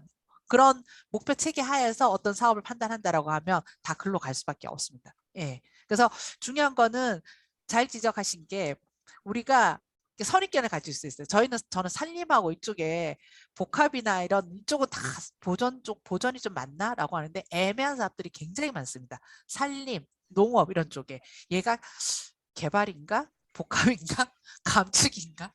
그래서 오히려 이 부분도 사업 분류하는 게 가장 힘들었습니다. 그러니까 저희도 아직은 굉장히 모호하고 전문가들 사이에 이견이 가장 많았던 부분이기도 하고, 오히려 도시 건물 이런 쪽은 확실해요. 딱 교통 이런 쪽은 굉장히 좀 명확하게 분류를 좀 할 수 있는데, 이런 보전 쪽에서 어떤 시설 설치 사업이나 유지관리 사업이나 이런 것들이 좀 애매한 측면이 있어서, 그리고 특히 이게 A라는 사업 명이 있으면 그 밑에 사업 내용이요. 뭐 숲길 조성이 올해도 숲길 조성이고 내년에도 숲길 조성인데 그때그때 그 안에 사업 설명서를 보면 내용이 또 다를 수 있어요. 그러니까 이게 얘만 갖고 하면 안 되는 게, 이게 올해는 이게 뭐 타일하고 다 이런 거면 얘는 뭐 배출이 되거나 아니면 중립이 되거나, 정비하는 거면 저희는 정비 사업 같은 경우 있는 데다 정비하는 건 중립으로 잡았거든요. 근데 이게 이제 거기다 뭔가 새로 나무를 심고 이런 사업들이 또 들어올 수 있잖아요. 그러면 얘는 좀 감축으로 갈 수가 있는 거예요. 그래서 사업 설명서를 봐야 된다라는 그 문제가 있습니다. 네. 답변이 되셨는지 모르겠네요. 더 과제만 드린 건 아닌지. 네. 혹시 또 질문 있으신 분 계신가요? 저요. 네, 말씀하세요. 질문인지 일단은 언뜻 드는 생각이 뭐 경험상 아무리 아름다운 제도나 정책도 새로운 거 하라 하면 어쨌든 그걸 실행하는 주체는 행정의 입장에서는 어쨌든 장벽이 많을 거고 기존의 제도나 절차가 장벽으로 작용하는 게 가끔 있는 게 아니고 이게 절대적이더라고요. 그래서 아까 예산에 대한 그린 리모델링을 이제 단계적으로 가신다고 그러는데 이게 필요성인데 이 그린 리모델링이란 개념에 대해서 좀 더 구체적인 얘기가 있으면 해주시면 좋을 것 같고요. 언뜻 제가 수원은 어차피 뭐 온실가스 배출이라든가 이런 부분에서 그 또 지역의 시민들이 가장 관심 있는 의제가 교통, 뭐 수송 이런 쪽이거든요. 거기서 온실가스 배출도 많이 되고. 근데 예를 들면요, 수원시가 지금 전국의 전기버스 도입률이 거의 200여 대에 육박해가지고 10% 정도 육박합니다. 10% 정도면은 전국 지자체의 한 5배 정도 되거든요. 그 정도 빠르게 지금 전기버스로 전환하고 있어요. 그런데 하루에 약 50만 대 승용차들이 이제 시내를 통과하고 다니고 그러면서 전부 시내버스 2,000대로 다 바꿔본들 대중교통 전용지구 개편이라든가 이게 연동되는 두 가지 제도와 정책이 그 시너지를 좀 폭발적으로 낼 수 있으려면 이렇게 연결되는 정책들이 좀 있어야 될 텐데 그런 거를 예를 들면 이거 진짜 온실가스 감축 목표 기준으로만 봐도 굉장히 효과 있는 제도와 정책이어서 예산도 투입되고 그런 부분이어서 이렇게 몇 가지를 이렇게 좀 연동해서 예산의 효과성을 뭐 평가한다거나 이런 것도 볼 수 있지 않나요? 전반적으로 하는 것보다. 언뜻 그런 생각이 들어요. 그런 게 몇 개 도시에서는 꽤 연결시킬 수 있는 게 있을 것 같아요. 그리고 거기다가 예를 들면 화성시에서 하고 있는 이제 대중교통 뭐 무상교통이라든가 그러니까 시범 사업이죠. 기후위 대응 정책으로 얘기하고 있는 무상교통 뭐 확대라든가 이런 부분까지 묶어낸다면은 그게 예산 효과 대비 예산 대비 효과는 거의 폭발적으로 늘어날 거라 생각이 드는데 그렇게 좀 연결해서 보는 게 훨씬 더 시민들의 어떤 단순히 행정의 수용성이 아니라 시민들의 인지하고 행동에 동참하는 효과로서 더 클 것 같은데 그런 생각이 드네요. 이제 먼저 그 효과성 평가는 일단 뭐 기본은 이게 온실가스 감축 인지, 탄소 인지 예산 제도다 보니까 기본은 감축량으로 이제 산정이 될 수밖에 없죠. 근데 이제 여러 가지 그 부수적인 다양한 편익은 발생을 합니다. 그래서 우리가 이제 정책의 우선순위를 조정할 수 있는 정보를 제공한다고 했잖아요. 그전에는 사실 뭐 비용이 뭐 100이 들어가는데 온실가스 감축 효과가 50인지 150인지 이런 것들이 사실은 없었던 때는 일단 이게 나오면 이제 그 감축량 기준으로 봤을 때 비용 대비 효과성이 높은 프로그램을 우선적으로 우리가 예산 투입을 많이 할 수도 있고 그다음에 이제 그 기준 효과를 평가할 때 감축량도 있지만 아까 말씀하셨던 여러 가지 또 다른 효과들이 굉장히 그 간접적인 유발 효과들이 있을 수도 있잖아요. 이제 그런 것들이 좀 크다라고 하면 사실 감축 효과 플러스 알파로 우리가 이제 프로그램의 효과성을 평가할 수도 있는 거거든요. 근데 이제 그런 것들이 아직까지는 많이 안 되어 있기 때문에 그러니까 예를 들어서 지방재정 투자 심사할 때 우리가 기존 건물의 리모델링을 할 때 에너지 절감 양으로 온실가스 감축 양으로만 하게 되면 지금 현재와 같은 가격 체계 전력요금 체계 하에서는 이게 경제성이 잘 안 나와요. 그러면 BC 분석이 잘 안 나오면 얘는 사업은 투자 심사 대상에서 이제 제외 뭐 이렇게 될 수 있는데 그게 아니라 말씀하신 것처럼 그 안에 살고 있는 사람들 건강 증진이라든가 또 뭐 주거 쾌적성이라든가 생산성 향상이라든가 이제 이런 것들이 좀 그 BC 분석에 들어갈 수 있다라고 하면 그냥 경제성으로만 봤을 때의 어떤 그 판단 기준보다는 훨씬 이제 이런 사업들을 촉진할 수 있는 그런 가능성은 있다고 보고 이게 이제 탄소인지 예산은 그 예산 투입이 되는 사업을 중심으로 볼 수밖에는 없어요. 근데 그게 직접적으로 이제 줄이는 그런 직접 사업도 있고 이 사업을 통해서 뭔가 기반이나 인프라를 만드는 사업들도 분명히 있고 그것이 감축에 기여한다라고 하면 그것도 투입이 돼야 돼요. 근데 이게 실제로 이제 이게 탄소 감축량을 다 정량해서 산정할 수 있다고 다들 생각하실 거예요. 근데 실제로 들어가 보면 예산이 거기에 사업 물량이 구체적으로 나온 게 몇 개나 되겠어요. 그러니까 예를 들어 뭐 태양광 5천 가구 보고 이런 건 딱딱 곱하기 하면 감축량이 나와요. 근데 예산 사업의 대부분이 약간 모호하고 그다음에 계획 단계인 사업도 있고 그러니까 이게 감축량을 정량화해서 산정하기가 의외로 쉽지는 않습니다. 그래서 이게 이 제도가 들어왔을 때 이게 예산 대비 감축량이 얼마 나올 거야 다 이제 이렇게 생각하시는데 이것도 우리가 그렇게만 볼 수는 없다. 그런데 이제 오히려 정성적인 측면에서는 또 평가 지표들이 필요한 거예요. 그러니까 감축량으로는 안 나오지만 여러 가지 부수적인 효과들이 있는 사업들은 이 감축량이 산정이 안 된다고 얘가 효과성이 없는 거냐? 그럼 이걸 어떻게 평가할 것이냐? 이것도 굉장히 중요한 지금 과제예요. 그래서 국가는 그래도 뭔가 이제 그래도 각 부처에서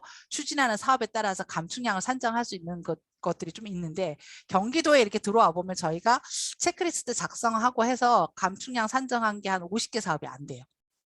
한 감축 사업에 126개인가 이랬었는데 그러니까 그만큼 감축 사업임에도 불구하고 이 곱하기 해서 쫙 정량화해서 산정하기가 쉽지 않다라는 거고 그래서 다양한 그런 좀 효과들을 평가할 수 있는 지표, 방법론 이런 거 좀 분명히 좀 필요할 것 같고요. 그다음에 이건 분명히 예산이 투입되는 사업 중심이기 때문에 이 예산 이전 단계, 이후 단계, 그다음 다른 민간에서 어떤 그런 행동 변화나 정책 이런 것들은 다 연계해서 보는 건 저는 맞을 것 같고요.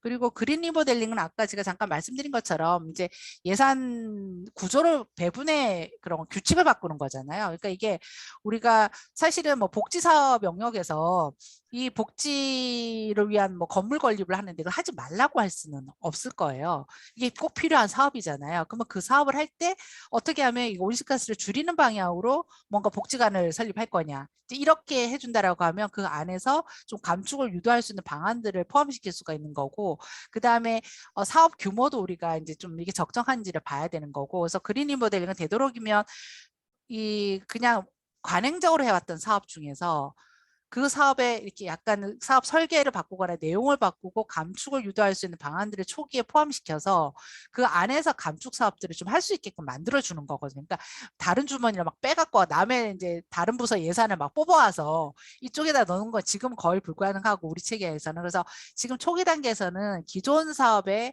감축 목표를 좀 주류화해서 감축을 유도할 수 있는 방안, 그 다음에 예산 부서에서도 추가적인 예산이 좀 소요된다고 하면 이 부분을 반영할 수 있는 체계, 이게 1단계인 것 같고요. 그 다음 2단계로 가면 이제 조정을 해야 되는 거죠. 우선순위나 각 부서에서 100을 했던 사업을 여기는 배출이 이만큼 되니까 여기는 90으로 줄이고 이 10이라는 예산을 감축 쪽으로 돌리고 이제 이런 것들이 좀 필요할 것 같아요. 그래서 일단은 초기 단계에서는 다른 부서 예산을 타치를 하기는 어렵겠더라고. 그게 굉장히 또 반발도 심해요. 예, 그래서 이게 뭐 온실가스 배출하면 나쁜 예산이냐, 이게 온실가스 감축하는 예산은 좋은 예산이냐, 이렇게 또 얘기를 할 수가 있어서 필요한 사업은 우리가 분명히 해야 되는데 이게 규모가 적정한지랑 그게 온실가스 배출을 늘리는 거라고 하면 이걸 감축을 유도하는 방향으로 예산 편성이 되도록 해주는 그런 시스템, 의사결정 체계 이런 것들을 만들어 보자라는 것이 이 제도 도입의 가장 중요한 취지인 것 같습니다. 예, 또 다른 분 질문 있으신 분 계신가요? 우리 저 나라살림연구소 김순아 선생님은 정말 해산만 보시는 분이 오셨는데요. 예. 네. 아니요. 저는 일단 그 기후인지 예산 관련해갖고 올해 이제 저희도 막 보고 한참 보고 연구소에서도 TF 운영하고 했는데 가장 이제 늦게 자료를 받은 게 경기도인데 그래도 가장 잘 되어 있어서 잘 해주셔서 감사하다는 얘기는 우선 먼저 드리고 싶고요. 저는 이제 조금만 더 욕심을 부리자면 아까 리우 마커를 얘기를 해주셨는데 리우 마커가 분명히 한계는 있죠. 한계는 있는데 그게 예산이 어떻게 투입이 되는지를 사람들한테 공개해 주잖아요. 그게 박사님은 보셨을 텐데 제가 잠깐 다른 분들은 못 보셨을 것 같아서 화면을 먼저 공유를 해서 보여드리는 게 좋을 것 같아요. 이게 보면은 OECD 홈페이지에 가면 이렇게 저희가 네, 다 영어로 되어 있어서 지금 멀미나시는 심정은 알겠는데 네, 여기 보면은 이렇게 기후변화 적응과 뭐 대응하는 방법 아니면 기후변화 전체에 대해서 이렇게 리우 마커가 있고 이거를 보면은 뭐 아까 말씀하셨던 2점짜리 중요하게 아니면은 그냥 의미 있게 대응하는 거 그리고 몇 년도 거 그리고 누가 주느냐인데 저희는 지금 잠시 이제 전 세계 거 말고 우리나라 것만 이렇게 해서 볼게요. 이렇게 해서 보면 우리나라가 ODA를 주는 것 중에서 환경 ODA 그리고 기후변화 대응을 위해서 이렇게 하는 게 어떻게 얼마나 투입이 되고 하는지 이렇게 바로 그래프로 다 구현이 돼요. 그래갖고 교통 분야에 얼마, 에너지 분야에 얼마 이런 식으로 한다는 게 보이는데 이런 구조를 우리나라에서도 좀 공개해 줬으면 좋겠다. 솔직히 저도 예산서를 보고 있지만 예산서를 본다는 게 그렇게 쉽지는 않은 거고 우리나라 기술력이면 저 정도 이제 홈페이지에 구현해서 시민들한테 공개하는 거는 쉽게 구현할 수 있지 않을까라는 그런 되게 개인적인 욕심이 요즘 많이 올라오고 있습니다. 네, 이상입니다. 네.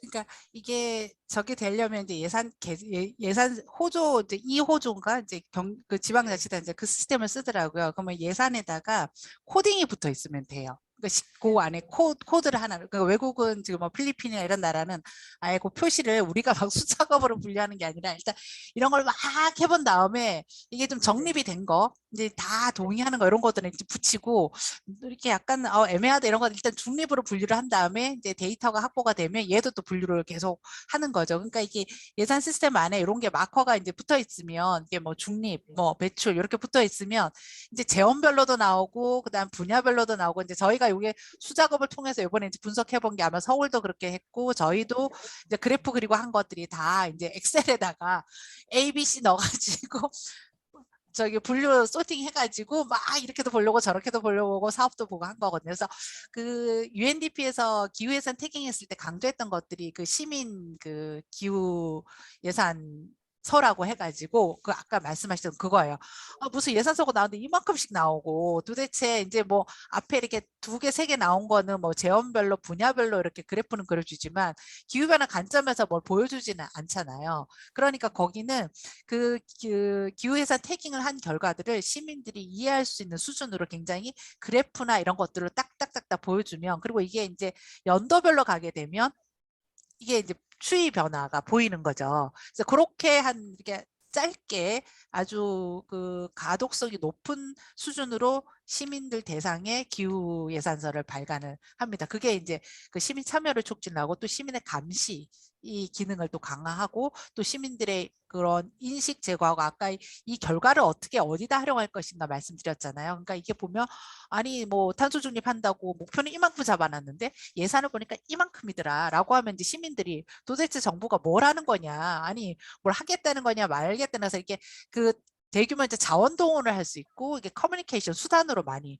활용을 할 수 있거든요. 그래서 저도 이게 정말 저희도 이제 경기도에 시스템으로 좀 들어가야 좋다. 그리고 이게 예산 사업에 이제 그런 기준들을 만들게 되면 이게 한번 정립이 되면 안 바뀔 수도 있지만 또 예산의 사업 내용이 바뀌었을 때는 그걸 다시 한번 검토하는 그런 절차들을 만들어서 계속 분류를 좀 바꿔가면 되거든요.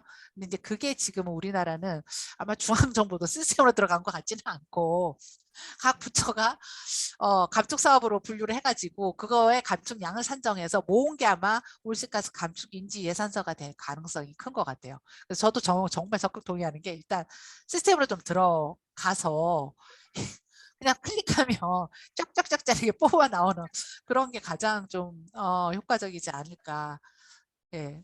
아마 거기서 아마 나라살림연구소에서 다는 못하더라도 이제 약간 이제 이렇게 방법론이 있으면 뭐 한두 개 아주 작은 그 구 단위 뭐 이런 것들은 사실 그 구청이나 그러니까 경기도는 좀 그래도 규모가 좀 크고 자치구 단위로 내려가면 좀 예산 규모가 적고 실제로 거기는 중립이 많고요. 거기도 배출 이런 거 분류하기는 좀 상대적으로 쉬운 것 같고 대덕구도 이제 그렇게 분류를 해보니까 영향력을 가지고 뭔가 해볼 수 있는 사업이 별로 안 나온다고. 그래서 이제 아까 제가 자산 취득비 분석한 이유도 지방자치단체 입장에서 이 예산이 이거 물품 구매 서비스 계약 이런 거 많이 하잖아요. 그건 직접적으로 내가 뭔가 영향력을 발휘할 수 있는 이 예산 비중은 얼마가 되지 않아요. 근데 얘가 이게 뭔가 그 공공이 나서서 녹색 제품을 구매를 하고 서비스 구매를 할 때 녹색 쪽으로 하고 이렇게 해버리면 이게 민간에 조금 파급 효과가 있기 때문에 이제 대덕구는 그 자산 취득비, 물품 구매 이쪽을 또 중요하게 생각을 합니다. 그래서 좀 그런 이렇게 통으로 보는 것보다는 저는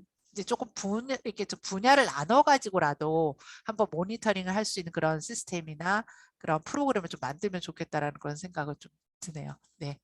예, 나라살림연구소에서 경기지소를 내겠다라고 하는 아, 그래요? 말씀을 주신 것 같습니다. 아, 진짜로? 그럼 같이 아니요, 아니요. 이게 좀 뭐 어쨌든 예산과 관련된 부분들은 그걸 좀 전문적으로 할 수 있는 맞습니다. 기관이나 이 사람들이 구성돼 있지 않으면 실제 쉽지 않은 분야여서 하여튼 그런 말씀을 한번 드렸고요. 개인적으로 좀 질문이 있는 게 네. 그 어쨌든 이게 정착을 해 나가는 과정이 정말 쉽지 않을 거라는 생각을 하고 있고요. 이제 그런 과정에서 어쨌든 제도화를 어떻게 시켜낼 것인지가 어떻게 보면 행정을 움직일 수 있는, 의회를 움직일 수 있는 또 근거라고 생각이 들거든요. 근데 이제 고 박사님 발표해 주신 자료 보면 이제 뭐 관련 그 조례를 만드는 것, 그 다음에 뭐 결산 검사위원회, 뭐 외부 검사위원으로 뭐 이쪽 관련된 전문가를 포함을 시키는 거 이렇게 제안을 주셨는데요. 개인적으로는 이게 얼마만큼 필요성이 있을까라는 고민이 되게 들었어요. 그러니까 우리나라 이 소위 말해서 최고 의사 결정자가 좌지우지하는 시스템 안에서 이분들이 들어갔을 때 과연 독립적인 역할들을 하실 수 있을까? 그래서 이게 뭔가 그 어떻게 보면 기후 이 정책이 기후 예산이 주류화되는 과정에서 어떻게 보면 감시 역할이 대단히 중요한 역할일 건데 그런 부분들을 제도화시키는 방안이 이것으로는 좀 한계가 있지 않을까라는 좀 생각을 했거든요. 그래서 혹시 어떻게 좀 생각을 하시는지. 그러니까 지자체 수준에서는 사실은 제도적 근거가 조례밖에는 없는 거잖아요. 일단 조례의 근거를 두고 이걸 운영을 어떻게 하느냐가 굉장히 중요하고요. 그러니까 대덕구도 조례를 만들어서 이제 운영을 하고는 있지만 지금 이제 여러 인프라가 아직 만들어지진 않은 상황이니까 거기에 보면 뭐 다 들어갈 내용들은 있지만 실제로 단계적으로 지금 가면서 공무원 교육을 많이 하고 있거든요. 왜냐하면 일단은 공무원들이 적극적으로 좀 참여를 해서 내가 중립사업이긴 하지만 나는 여기다 감축사업을 하나 넣어볼래요. 배출사업이지만 감축사업을 이렇게 하면 사업을 좀 바꿀 수 있어요. 라고 이렇게 좀 적극적으로 이걸 해줘야 되는 거거든요. 그러려면 이 제도에 대한 그 공감대 형성이 중요하다고 해서 거기는 조금 이제 역량 강화나 학습 이런 측면으로 좀 가거든요. 그래서 저도 조금 우려가 되는 거는 국가가 뭐 했으니까 아마 2, 3년 해보고 확 이제 지자체로 내려올 거예요. 그러면 또 공무원들은 해요. 뭐 이렇게 다 내려가면 거기에 시스템에 맞춰서 넣으라고 하면 넣으면 되니까. 근데 이게 또 생각했던 것보다 이게 굉장히 형식적으로 운영이 되면 어떡하나라는 이제 우려들을 하는 거죠. 이제 그게 성인지 예산에 대한 비판적인 그런 시각이 있는 것과 마찬가지로 이 온실가스 감축 인지예산 제도도 그렇게 그냥 의뢰하는 형태로 해서는 이게 우리가 그 제도 도입에 드는 비용 대비 효과를 생각했을 때 굉장히 우려스러워요. 그래서 저는 오히려 아까 주셨지만 이게 다양한 주체들이 여기를 좀 참여해서 서로 감시하고 견제하는 그런 그 거버넌스가 굉장히 중요하고요. 아까 OECD에서도 그 녹색 예산 보면 일단 전략적인 어떤 틀이 명백하고 툴도 있어야 되고 보고 체계, 모니터링 보고 체계랑 거버넌스가 굉장히 중요하다고 강조를 하고 있어요. 그러니까 이게 그냥 그냥 뭐 이렇게 우리가 올해 이거 분류를 해봤더니 예산이 이만큼이고 감축량은 이만큼이고 이렇게 해서 하는 게 아니라 그 부분에 대해서 뭔가 시민들이나 의회가 이걸 감시할 수 있는 어떤 역량이 있어야 되는 거거든요. 근데 그런 체계가 사실 만들어지지 않으면 아무리 제도를 잘 만들고 방법론이 좋다 하더라도 그냥 행정 중심으로 갈 수밖에는 없어요. 그래서 말씀하신 것처럼 초기에는 좀 효과가 있을 겁니다. 왜냐하면 초기에 아무것도 안 하고 있던 상태에서 각 부서가 뭔가 온실가스 감축을 고려하려고 하니까 초기에는 뭐라도 해볼까라고 해서 이제 움직이는데 이게 한 2, 3년 이제 운영이 되다 보면 그냥 이제 좀 관성적으로 갈 수밖에 없는 구조인데 이제 저희가 의도하는 거는 그냥 이대로 가는 게 아니라 예산의 구조를 바꾸고 막 이런 이제 그 혁신이나 제도 개선이 있어야 이 효과를 달성할 수 있는 거니까 이걸 어떻게 추동해 내느냐의 문제는 사실 이 제도적 근거의 문제라기보다 제도를 운영할 수 있는 사회의 역량 이 저는 가장 중요하다고 생각을 하고요. 그럼 한쪽에서는 기술적으로는 이 방법론이나 가이드라인이나 지침 이런 거는 부지런히 해야 됩니다. 왜냐하면 뭘 이렇게 가시적으로 보여주려고 그러면서 뭐 계산은 그래도 좀 하는 게 사람들한테 쉽게 다가갈 수 있습니다. 그래서 한쪽에서는 인프라나 이런 구축에 이쪽에 예산 투입이 많이 돼야 되고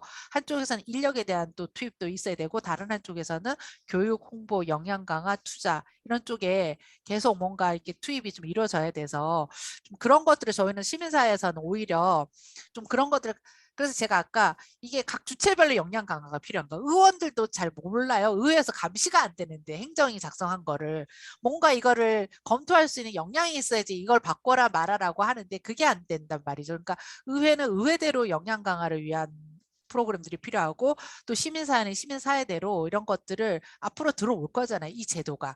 그럼 저는 시민사회도 준비를 해야 된다고 생각을 합니다. 그러니까 이 제도가 간성적으로 굴러가지 않게끔. 예. 예, 관련해서 또 하나 궁금한 게 생겼는데요, 박사님. 이, 이 제도가 정착이 되면 뭐 좋긴 하겠죠. 그 사업마다의 어떤 평가를 하고 스스로 예를 들면 기후위기 경기 비상행동이 이번에 예산을 분석하고 감시하면서 뭘 줄여라 확대해라 이런 요구를 이제 보도자료를 내고 의원들하고 작업도 했죠. 성과도 있었는데 스스로 이제 공무원들이 그런 작업들을 할 것 같고 마치 뭐 이렇게 스스로 뭐랄까 그런 자기 검열처럼 해서 만들 것 같기는 해요. 근데 이제 그거는 굉장히 파편적이고 혹은 미시적이라고 생각이 들고요. 그러니까 마치 구조는 그대로 놔두고 탄소 중립이나 온실가스 감축을 위한 어떤 사회 전반의 구조나 행정의 구조는 놔두고 착한 사람들이 그 선행을 하는 것 같은 느낌이 드는 거예요. 그래서 그렇다면 저희가 그 전에 그 박사님께서 경기도의 탄소 중립 실현을 위한 여러 가지 포럼이나 연구들을 발표해 주셨고 또 특히 이제 기후 위기 대응이 가장 최상위 목표가 돼서 도정이 이루어져야 된다는 것들을 이제 늘 말씀을 하셨는데 그렇다면 탄소인직 이런 예산제 이전에 그 경기도가 좀 구조적으로 어떤 조직 개편이나 혹은 그런 것들을 할 수 있는 방안들에 대해서 연구하신 건 혹시 있는지 아니면 어떻게 가야 되는지 좀 방향이라도 좀 알려주시면 네, 네. 더 좋을 것 같습니다. 뭐 답은 있는 건 아닌데 일단 지금 현재 조직이나 위상이나 예산이나 인력으로는 탄소 중립 추진하기가 굉장히 한계가 있다. 그래서 뭐 제안하기로는 기후 에너지 실이 됐던 이제 일단은 이게 실 수준으로는 가져야 된다라는 부분이랑 뭐 도지사 직속의 어떤 거버넌스 뭐 위원회 구조 이런 것들이 좀 최상위로 올라가야 되는 거고요. 저희가 해보면 지금 경기도를 비롯해서 광역도의 가장 딜레마가 특히 경기도는 기초지자체가 많기 때문에 경기도가 아무리 뭘 하려고 해도 기초지자체 단위에서 실행이 안 되면 그 성과가 나기가 어려운 구조이거든요.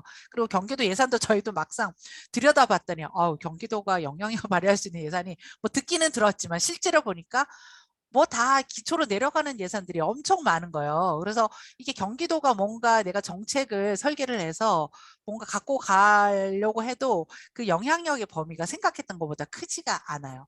근데 그러면 이제 기초지자체에서 뭐 인센티브를 주거나 아니면 규제를 강화하거나 뭐 이런 이제 약간 정책 수단들이 좀 있어야 되는데 지금 그 부분이 없는 것이 가장 큰 문제라고 생각을 하고 그러면 리드를 해야 되잖아요. 기초지자체를 끌고 가는 어떤 역량이나 또는 뭐 새로운 사업의 기획, 개발 이런 게 분명히 필요한데 지금 현재로서는 굉장히 좀 한계가 있다. 그래서 저는 뭐 행정부서 개편도 해야 되는 거고요. 그 다음에 저는 그 사업 부서 보면 성과 목표들이 다 있잖아요. 아까 그 녹색 예산 5가지 방법이라고 툴이라고 해서 OECD가 제안한 거 밑에 보시면 공무원들 성과 지표나 성과 목표 이런 것들이 이게 녹색 관점에서 다 바꿔야 되는 거거든요. 그러니까 이게 보면 뭔가 투입을 하긴 하는데 이게 온실가스를 막 눌리는 쪽에 투입인데 이게 성과 지표로 올라가 있으면 밑에 아무리 뭔가 검토를 해서 안 되는 거. 그래서 저희가 당초에는 그럼 성과 지표도 한번 이렇게 좀 바꾸는 걸 검토를 해볼까 하는데 이게 너무 많아서 하기가 어려워서 저희가 이제 그 뒤에 제안한 거는 그래 이거 부서 평가를 한번 해보는데 부서가 이전에는 배출 감축 예산 비중이 전체 부서 예산에서 한 10%밖에 안 됐는데 그 다음에는 한 15%로 그래도 늘렸더라. 그러면 약간 좀 노력을 한 거니까 이거는 좀 우리가 우수 사례로 볼 수가 있다. 그래서 이렇게 약간 부서 평가를 좀 할 수 있는 형태로 좀 제안을 했는데 결과적으로는 예산 구조 자체를 바꾸고 그다음에 정책의 성과 목표에 이게 반영이 안 되면 어렵다. 근데 중앙정부는 탄소중립 기본법 그 보시면 시행령인가요? 거기 정부 부처 업무 평가를 연계하도록 되어 있어요. 그러니까 연도별로 감축 목표 정하고 그 이행 성과 보고서를 작성하잖아요. 근데 이게 업무 평가랑 연계가 돼 있어요. 그러니까 지금 막 중앙부처에서는 환경공단이 내라고 하니까 뭐 이만큼을 갖고 왔대요. 그러니까 이거 하면 탄소 중립 목표 달성할 수 있는 수준으로 부서에서 막 또 이게 어떻게 보면 그림 원칙이 될 수 있는데 막 발굴해 갖고 오는 거예요. 그러니까 이제 저희도 가장 강력한 수단은 어떻게 보면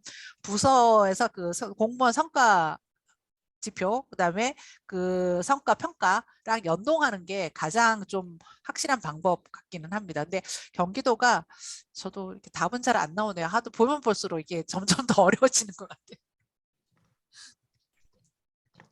저도 잠깐 예. 한마디. 지금 이 이제 감축 사업 작성 양식이라던가 이제 시민과 함께 할 수 있는 이런 역량 강화 감시 시스템 뭐 이런 이제 이야기 들으면서 들었던 생각이, 그러니까 제가 이제 성남에서 활동을 할 때, 그러니까 성남 그 사회보장 협의체라고 있어요. 이게 이제 중앙 단위에서 만들어져서 각 광역과 지자체까지 다 만들어져 있는 이제 협의체인데, 여기가 이제 지역의 이제 사회보장과 관련된 부분들을 이제 시의 정책을 감시하고 그리고 시민들을 조직해가지고 각 파트별로 해서 이제 지역에서 중요하다라고 생각하는 이제 의제들을 끄집어내고 그리고 어떤 때는 발굴을 하면서 딱 지금 이 감축 사업 작성 양식과 똑같은 양식으로 이러한 사업을 그렇게 이제 만들어요. 그리고는 그 이제 이 사회보장 협의체 안에서 그러니까 분과별들이 나눠져 있고 그 분과들 안에서요.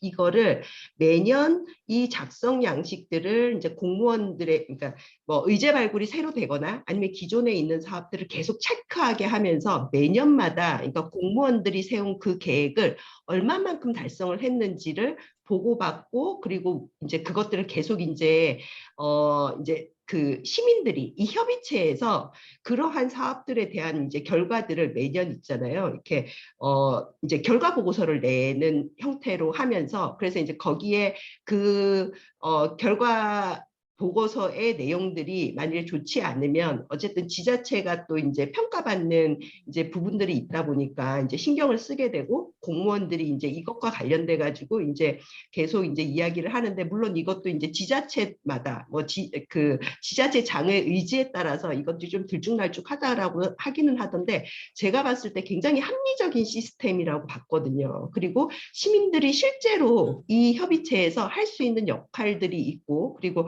그들의 이제 이 의견들을 모아서 계속 이제 이렇게 시에다가 제출을 하고 그리고 시민들의 관심을 끌어들일 수 있는 굉장히 다양한 주체들이 들어와서 이러한 것들을 할 수 있는 이제 굉장히 괜찮은 시스템이다라고 이제 생각을 하게 됐어요. 그래서 저희도 만일에 이러한 분명히 제가 봤을 때는 탄소 인지 예산과 관련돼서는 이러한 시스템들이 만들어지지 않으면 사실 시민 감시의 역할들을 지속적으로 가기가 쉽지 않기 때문에 그래서 이 툴을 한번 우리가 검토를 해보고 광역 단위에서 지자체 단위에서 만들어서 작게라도 좀 운영을 해가는 그런 것들을 만들어 보면 어떨까 좀 이런 생각이 들었어요.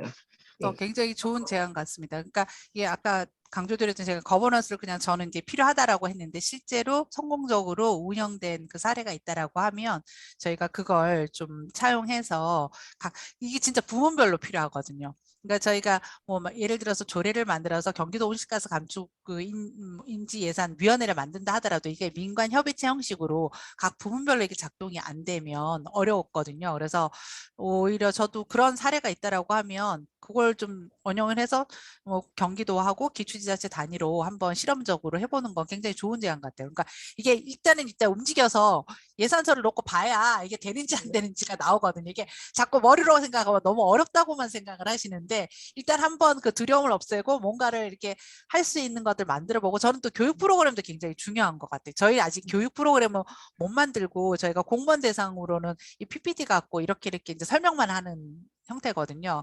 그래서 이렇게 하면 좀 분야별로도 또 교육 프로그램 나올 것 같아서 좀 한번 해보시면 어떠세요, 장봉민 위원장님? 예. 좋은 제안 같아요. 거버넌스. 네. 그 뭐 오늘 첫 탄소인지 예산제 세미나를 시작을 했는데요. 시작한 다 이유가 있지 않겠습니까? 앞으로 대단히 중요한 분야이기 때문에 시민사회가 여기에 제대로 접근을 할 필요가 있다라고 하는 생각이 들어서 시작을 해본 거고요. 어쨌든 이후로도 민간단체, 시민단체에서 어떻게 이런 부분들을 해 나갈지 지속적으로 좀 워크숍을 좀 진행을 해야 된다라고 좀 생각을 하고 그렇습니다. 그다음에 제가 채팅방에 하나 올렸는데요. 이게 저희들이 경기도 탄소 중립 정의로운 전환 기본조례 시민안을 만들었는데 그 중에 탄소 중립 정의로운 전환 위원회와 관련된 내용입니다. 어떻게 보면 서울 다음으로 뭐 이쪽 분야는 처음이긴 하지만 이 위원회를 갖다가 합의제 행정기구로 제안을 좀 해봤어요. 어쨌든 실질적으로 일도 할 수 있고 권한을 갖는 기구로 좀 전환이 돼야 된다라고 하는 생각이 들어서 이렇게 좀 제안을 했는데요. 탄소인지 예산과 관련된 여러 가지 부분들도 실제로 제대로 작동이 되려고 하면 이 정도 수준의 고민들은 좀 필요하다라는 좀 생각이 들어서 하여튼 일단 올려봤습니다. 지금 시간이 11시 43분입니다. 시작한 지 벌써 상당 시간이 지났는데요. 한 분만 더 질문을 받고 아니면 의견을 듣고 점심시간을 위해서 오늘 그 세미나는 좀 마무리하려고 하는데요. 혹시 말씀하실 분 계신가요?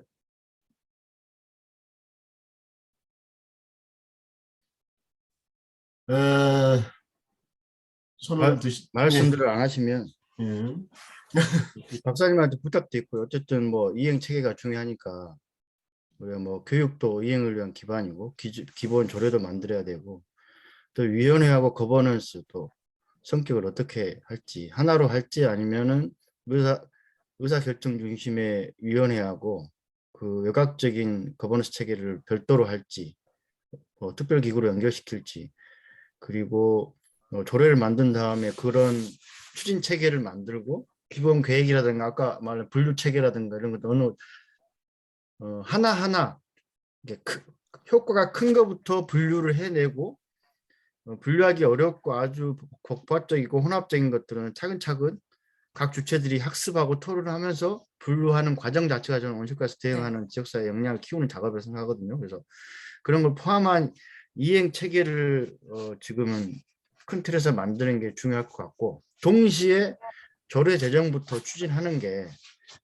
저는 그걸 다 완비된다면 할 수는 없고요. 그래서 지정하면서 하는 게 맞다는 생각이 들거든요. 그래서 오늘 발표를 쭉 해주시는데 거기에서 이행과 관련된 것들만 좀 뽑아서 교육이라든가 여러 가지 분류 체계라든가 그리고 뭐 이런 것도 뽑아서 뭐 조례 제정부터 해가지고 거버넌스 체계 구성부터 해가지고 하나로 좀 정리를 할 필요가 있다는 생각이 듭니다. 그걸 위한 우리 자체 워크숍도 필요하고 또 고재영 박사님도 경기연구원 차원에서 작업을 이미 하셨겠죠. 그리고 저는 이 작업을 하신 줄 몰랐어요. 솔직히 경기도에서. 작년에 말씀드렸는데 한다고 계속. 그때 왜 아니 우리도 관심이 많다고 나 그때 그러셨잖아요. 그래서 언제 한번 와서 발표해 주세요. 뭐 그렇고. 그렇게 얘기했나요, 제가? 네. 근데 벌써 이걸 다 하신 줄 몰랐어요. 진짜 뭐 제가 보기에는 뭐 앞서서 굉장히 큰 일을 하신 것 같고 이 구체적인 얘기를 되니까 훨씬 더 와닿고요. 다음 이게 절대 맞는 키는 아닙니다. 그래서 이거하고 여러 가지 행동들을 동시해야 뭔가 신호지 네, 맞습니다. 그렇죠. 예. 예산제도 이거 하나로 되면 하나만 갖고는 안 됩니다. 힘지게 세상은 다 바뀌었죠. 네. 근데 뭔가 효과는 좀 있을 것 같아요. 연결만 좀 되면 또 민간 네. 부분하고 이게 탄소중립 기본계획 의무화됐잖아요. 그래서 모든 기초지자체까지 계획 수립이 될 거잖아요. 그러면 이제 조금 쉽게 할 수 있는 거는 아마 기본 계획 수립할 때 사업 계획이 나올 겁니다. 그리고 예산 계획도 나올 거고요. 그럼 요거를 찾아서 예산서를 찾아보는 거예요, 일단은. 그래서 최소한 이것만이라도 이 목표 달성을 위해서 이만큼이 확보가 되어야 되니까 이게 갭이 있다. 사실 이렇게 먼저 접근을 해도 이걸 활용할 수 있거든요. 그 외국에서는 이제 제한한, 이걸 활용할 수 있는 방법으로 제한하는 게 이렇게 뭐 교통 분야가 이렇게 뭐 예산이 있으면 요거랑 지금 올해 예산을 비교를 해서 이제 살펴보는 모니터링 하는 그런 활동도 제한을 하고 있어서 그렇게도 접근이 가능하니까 좀 말씀하신 것처럼 단계적으로 좀 하나씩 차근차근 해 나가는 게 중요한 것 같아요. 예, 11운동가들이 가장 취약한 부분이 중에 하나가 예산 감시 운동입니다. 31개 경기도는 31개 시군에서 시도했다가 그래도 조금 오랫동안 유지됐던 데가 수원 쪽이었죠. 그 외에 나머지 시군에서는 아예 예산 감시 운동을 시작을 제대로 못 해보는 상황인 것 같고요. 그 다음에 뭐 좀 판표적으로 예산 관련된 교육을 하더라도 그 교육으로만 끝나는 경우들이 대단히 많고요. 그다음에 어쨌든 정책 최고 결정자가 바뀌어서 뭔가 하고 싶어도 실제로 예산에 얼마만큼 반영이 되고 있는지가 확인 검증이 되지 않으면 그건 어떻게 보면 말로 끝나는 거에 가깝거든요. 그리고 실제로 우리가 예산서를 떠들러 봐도 아무리 큰 소리 어떻게 저렇게 해보겠다라고 하더라도 예산이 변하는 범위는 대부분 3% 이내입니다. 3% 이내여서 실제로 큰 변화를 주기가 어려운 거고 말로만 떠드는 경우가 되게 많은데요. 그런 감시, 그 다음에 유인, 유도 역할을 시민사회가 하지 않으면 결국은 뭐 이건 또 제도는 제도로서 끝날 가능성이 굉장히 높다라고 생각을 하고요.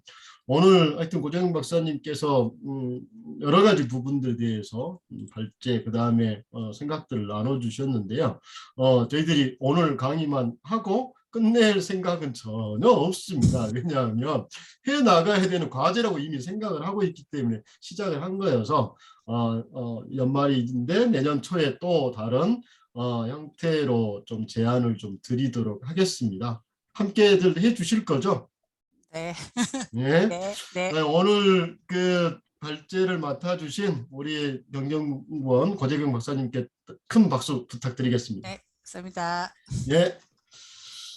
네, 그리고 이것으로 오늘 세미나는 모두 마치도록 하겠습니다. 점심식사 맛있게 하시고요. 연말 잘 보내시기 바라겠습니다. 수고하셨습니다. 네. 감사합니다. 수고하셨습니다. 수고하셨습니다. 네. 고생하셨습니다. 네.